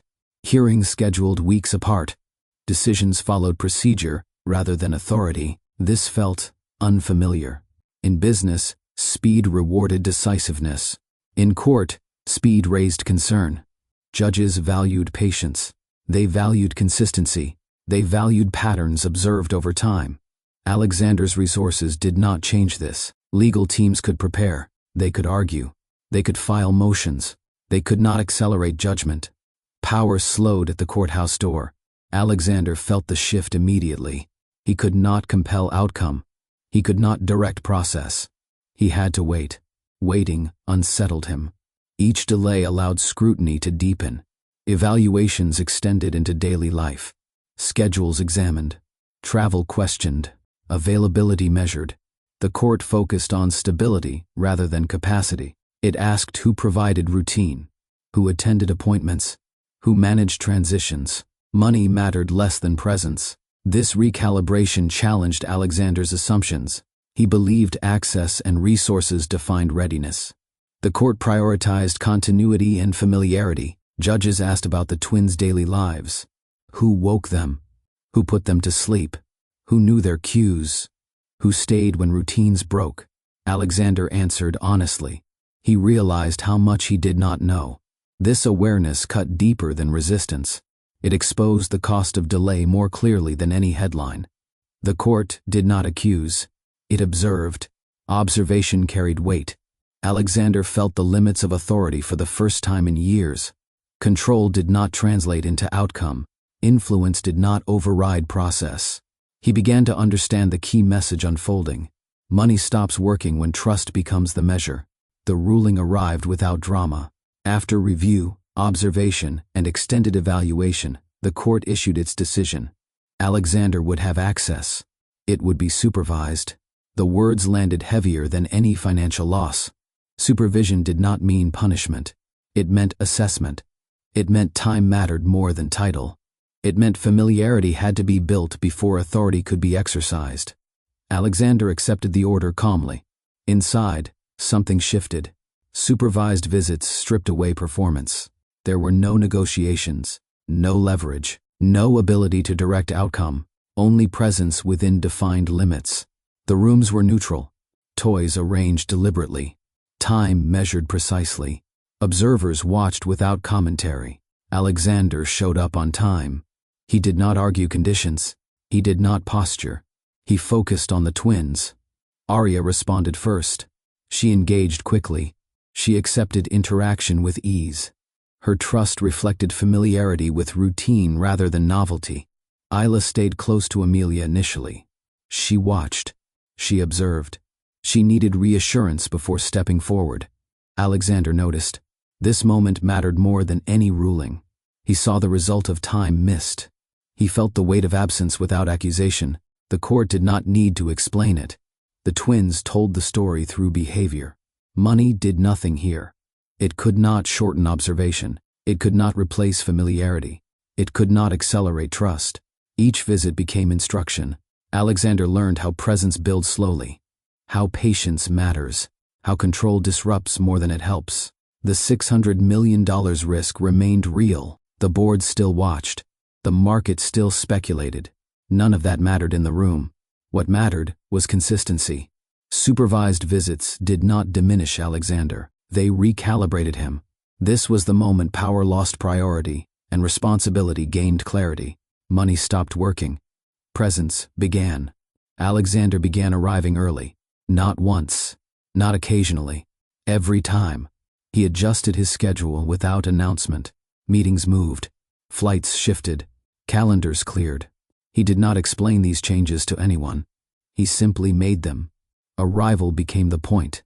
He reached the building before the appointed hour and waited without complaint. No assistant accompanied him. No calls filled the minutes. He sat still, focused on what came next. This mattered. For the first time, Alexander allowed time to exist without trying to manage it. He did not rush. He did not fill silence. He did not seek productivity from the waiting. He understood that showing up early signaled something different than showing up on time. It communicated readiness rather than obligation. The supervisors noticed. They recorded it without comment. Amelia noticed too. She did not react. She did not acknowledge the shift verbally. She observed patterns, as she always had. One early arrival meant nothing. Repetition meant everything. Alexander stayed consistent. Weather did not change it. Traffic did not change it. Work demands did not change it. He arrived prepared and settled before the twins entered the room. When Arya and Isla arrived, he stood slowly. He did not rush toward them. He let the moment form naturally. This approach required restraint. Alexander had learned to dominate rooms through presence. Here, presence required containment. He respected the space created for the twins. He allowed them to set pace. Arriving early also gave him time to watch. He studied how the twins entered the space, how they held Amelia's hand, how they scanned the room before releasing grip. He learned their rhythm before trying to join it. This simple act of punctuality shifted something internal. For years, Alexander had arrived when convenient. Now he arrived when required, not by rule, by choice. Showing up early cost him nothing measurable. It earned him something intangible. Trust did not appear. It began forming. Alexander stopped performing. He did not bring gifts. He did not arrange experiences. He did not attempt to impress. There were no attempts to accelerate comfort through novelty.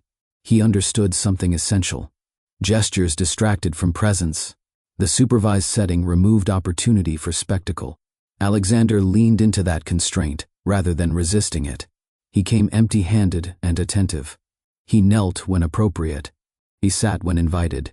He spoke softly. He allowed silence to exist without filling it. The twins responded to this absence of pressure. Arya glanced at him often, curious. Ayla watched from a distance, observant and reserved. Neither was overwhelmed. Alexander resisted instinct. He wanted to engage more actively. He wanted to prove interest. He wanted to demonstrate care. He chose restraint instead. This restraint marked growth. In the past, Alexander had solved problems through action. Here, action meant waiting. Care meant containment. The supervisors noted this. They recorded behavior without inference. No attempts to manipulate environment, no effort to redirect attention, no attempts to control interaction. Alexander followed lead. If Arya reached for a toy, he watched first. If Isla moved closer to Amelia, he respected the distance. He did not coax. He did not persuade. He allowed relationship to unfold, rather than forcing connection. Amelia noticed the absence of performance immediately. She had expected correction. She had expected effort disguised as charm. She saw neither. This mattered more than grand gestures ever could. Children sense intention quickly. They feel when attention carries expectation. They respond defensively when interaction demands outcome. Alexander demanded nothing. He remained present, without agenda. The room felt calm because no one competed for it. This lack of gesture did not make Alexander passive. It made him available.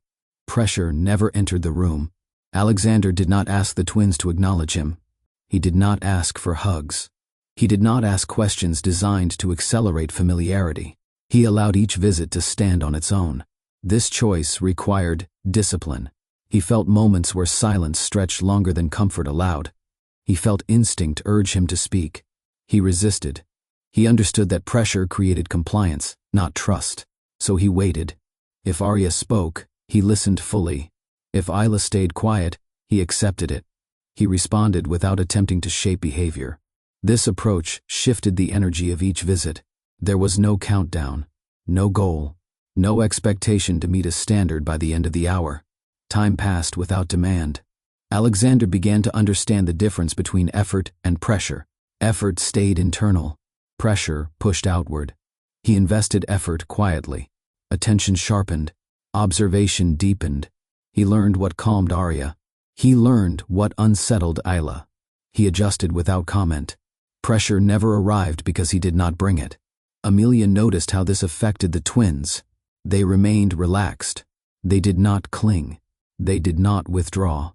They explored the room naturally. This told her more than words ever could. Alexander's presence did not disrupt routine. It integrated into it. Pressure often enters through urgency.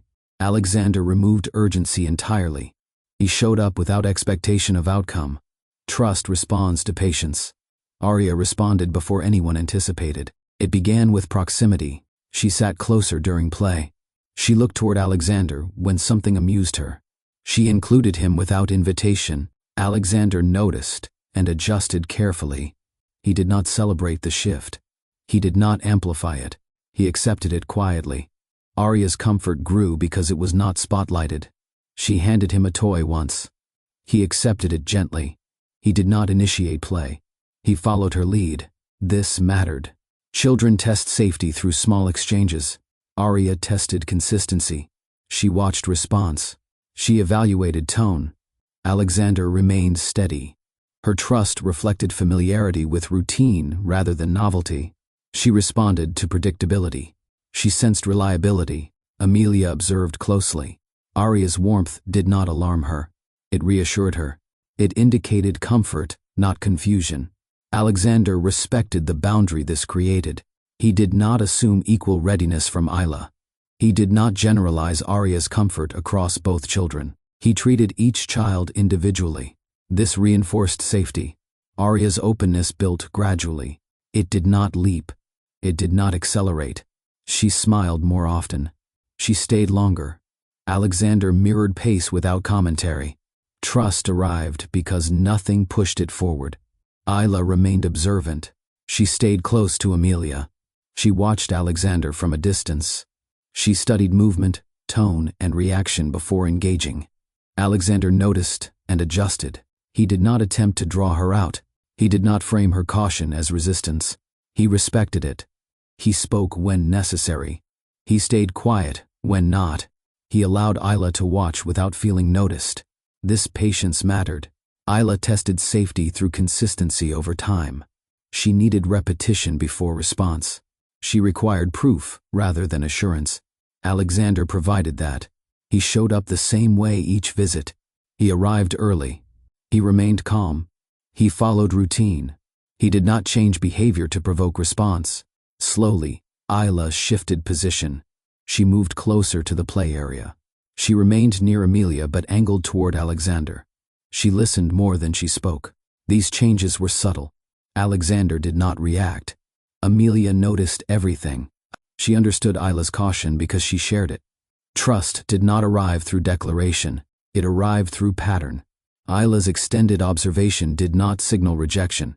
It signaled discernment. Alexander met it with respect. This built trust deeper than immediate warmth ever could. Amelia watched without interference. She did not coach. She did not encourage. She did not redirect. She allowed interaction to develop naturally.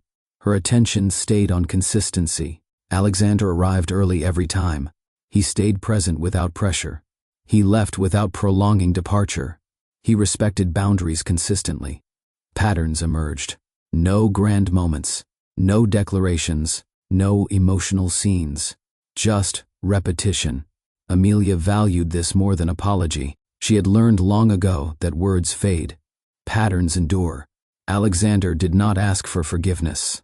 He did not seek validation. He did not frame his effort as sacrifice. He showed up. That choice rebuilt something quietly. Amelia allowed space for trust to grow because behavior supported it. She did not rush judgment. She did not withhold opportunity. She remained neutral. This neutrality protected the twins. They responded without confusion. They adjusted without stress. Their routines held. Trust formed not through speech, but through presence. Alexander learned humility through repetition. Amelia recognized growth through observation. No one announced redemption. It arrived quietly, through consistency, through patience, through showing up. The shift did not arrive through agreement. It arrived through repetition. CO parenting began quietly, without ceremony or announcements. Schedules aligned gradually. Pickups happened on time. Updates stayed brief and factual. Decisions followed routine rather than impulse.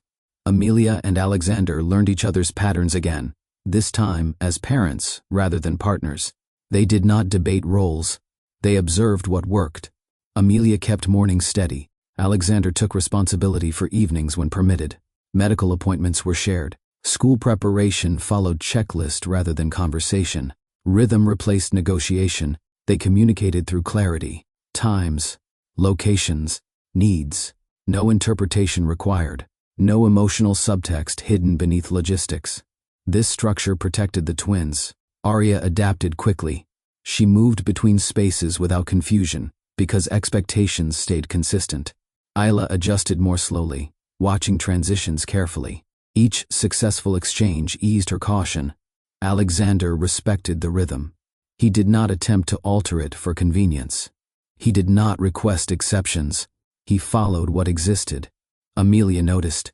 Consistency mattered more than enthusiasm. Showing up mattered more than agreement. The rhythm did not need perfection.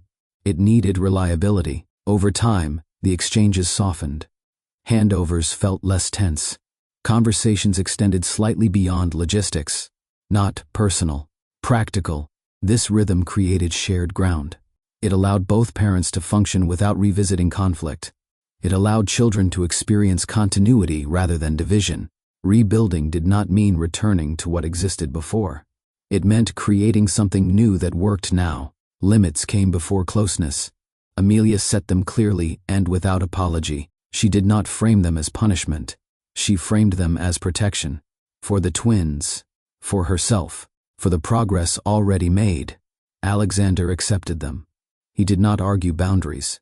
He did not attempt to renegotiate them quietly. He understood that limits preserved stability rather than restricted it. Communication stayed defined. Decisions followed agreed structure. Changes required notice. Emotional discussions stayed separate from parenting logistics. These limits created safety. Alexander learned how to operate within them. He adjusted expectations.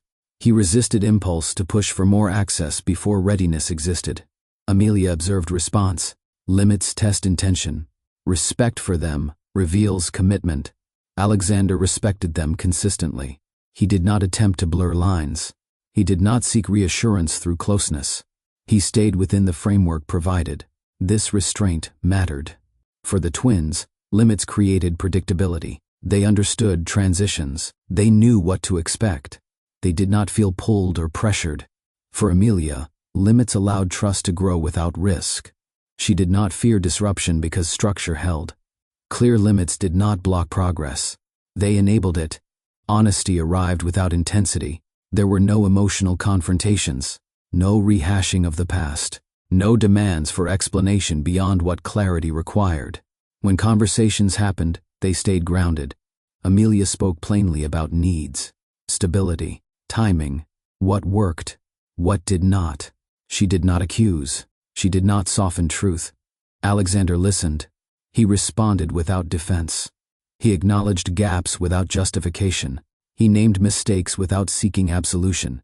These conversations mattered because they stayed factual. Emotion existed, yet it did not drive the exchange. Responsibility did.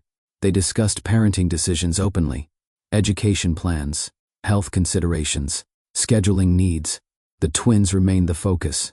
Past choices were not debated. Present actions were. This honesty rebuilt trust, slowly. It did not erase history. It clarified intention. Neither tried to rewrite what had happened. They accepted it. Honest conversation did not repair everything. It created alignment. Alexander never asked for forgiveness.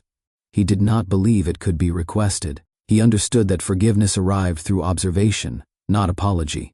He focused on behavior. He showed up. He followed structure. He respected limits. He listened. Amelia noticed this restraint. She did not feel pressured to resolve emotion prematurely. She did not feel obligated to offer closure before trust existed. This absence of demand mattered deeply. Forgiveness loses meaning when forced. Healing stalls when rushed. By not asking for forgiveness, Alexander allowed space for trust to form naturally. He accepted accountability without expectation of emotional return. Amelia responded with openness rather than resistance. She did not withhold forgiveness intentionally. She allowed time to determine outcome. This approach protected progress. Neither parent used emotion to control the pace. The twins remained shielded from adult repair. Forgiveness became irrelevant. Consistency replaced it. Respect returned before affection. Amelia respected Alexander's effort because it was sustained. He did not retreat when progress slowed. He did not escalate when patience tested him. Alexander respected Amelia's leadership because it worked. The twins thrived within the structure she built. He did not challenge it. He supported it. This mutual respect shifted tone. They trusted each other's judgment. They deferred appropriately. They communicated without defensiveness. Respect allowed cooperation without closeness. It removed competition. The twins sensed the shift. Transitions felt lighter. Tension eased. Both parents moved with shared purpose rather than guarded distance. Respect restored balance. Love did not return dramatically. It followed safety. Once routines held, once limits remained respected, once trust stabilized, something softened between them. Not romance. Understanding. They shared quiet moments. Brief exchanges that carried warmth. Mutual acknowledgement of effort. Love returned because pressure had left. It did not demand definition. It did not require declaration. It existed in shared care for the twins. Amelia did not resist it. Alexander did not rush it. They allowed love to exist without threat. This love differed from what came before. It was patient, grounded, earned. Safety came first. Love followed. Love did not grow when things felt intense. It grew when things felt safe. This story shows a truth many people avoid. Love does not deepen through pressure, fear, or urgency. It deepens when the environment allows people to breathe, trust, and settle into consistency. Amelia never chased love. She built safety. Alexander never found love through control. He found it through presence. Safety is not emotional comfort alone. It is predictability. It is routine. It is knowing what happens next. Children respond to this first, but adults need it too. When Amelia built structure for her twins, she was not trying to be strong. She was trying to be reliable. That reliability created calm. Calm allowed growth. Growth created connection. Alexander's transformation did not begin when he fought harder. It began when he stopped disrupting safety. When he arrived on time. When he stopped performing. When he respected limits, love returned only after safety stayed intact long enough to trust. This lesson matters beyond this story. If your presence creates anxiety, love will shrink. If your choices create stability, love will grow. Safety does not mean perfection. It means consistency. It means showing up the same way, even when no one is watching. Love does not survive chaos for long. It survives structure. That is why Amelia waited. That is why Alexander had to slow down. That is why the twins thrived before romance ever returned. Safety built the foundation. Love followed. Control looks powerful until it fails. Alexander believed control protected outcomes. He managed risk. He limited exposure. He delayed vulnerability. These habits built a company, but they could not build a family. Presence does what control cannot. Presence shows up on time. Presence waits without demand. Presence stays consistent without spectacle. Alexander learned this the hard way. Money did not shorten process. Authority did not accelerate trust. Strategy did not replace time missed. The court showed him something essential. Children do not respond to capacity. They respond to familiarity. Presence cannot be rushed. It cannot be purchased. It cannot be delegated. Control creates distance when presence is required. This lesson applies everywhere. In relationships, in parenting, in leadership. You can manage outcomes, yet still miss moments. You can hold authority, yet still lack connection. Alexander did not become present through speeches. He became present through repetition. Every early arrival mattered. Every quiet moment mattered. Every choice to stay within limits mattered. Control failed him when presence was the measure. If you are trying to fix a relationship through force, pause. If you are trying to regain trust through pressure, stop. Presence does not push, it proves. Children do not listen to explanations. They watch behavior. Arya and Isla never needed adults to explain what was happening. They understood through pattern. Who arrived consistently, who respected routine, who stayed calm, who created safety. That is how trust formed. Arya warmed quickly, because predictability surrounded her. Isla waited longer because she needed proof. Both responses were valid. Children measure trust through repetition, not intention. They feel consistency before they understand words. Amelia knew this instinctively. That is why she protected routine at all costs. She understood that emotional stability lives inside daily patterns. Alexander learned this slowly. He saw how the twins responded differently to him and Amelia. He did not argue the difference. He studied it. He adjusted behavior instead of defending position. That adjustment mattered more than apology. This lesson extends beyond parenting. People read patterns in friendships. Partners read patterns in relationships. Teams read patterns in leadership. What you repeat teaches more than what you say. If your actions contradict your promises, people trust your actions. If your presence is inconsistent, people adapt without you. Children simply do this faster. Arya and Ayla thrived because patterns stayed steady long before emotions resolved. Trust followed pattern. Always does. Regret looks backward. Repair looks forward. Alexander could have stayed trapped in regret. He could have defended his choices. He could have blamed timing, fear, or pressure. He did not. He repaired through action. Repair required humility. It required patience. It required letting go of control. He did not ask for forgiveness. He earned reliability. That distinction matters. Repair does not erase the past. It builds something usable in the present. Amelia allowed repair because behavior supported it. She did not rush it. She did not resist it. She watched. Repair happened quietly, through showing up, through respecting limits, through prioritizing children over ego. Regret demands sympathy. Repair demands consistency. One seeks comfort.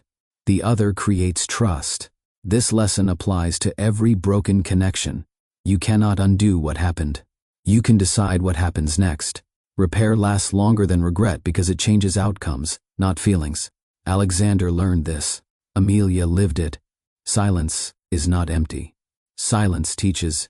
Amelia used silence to observe, prepare, and protect.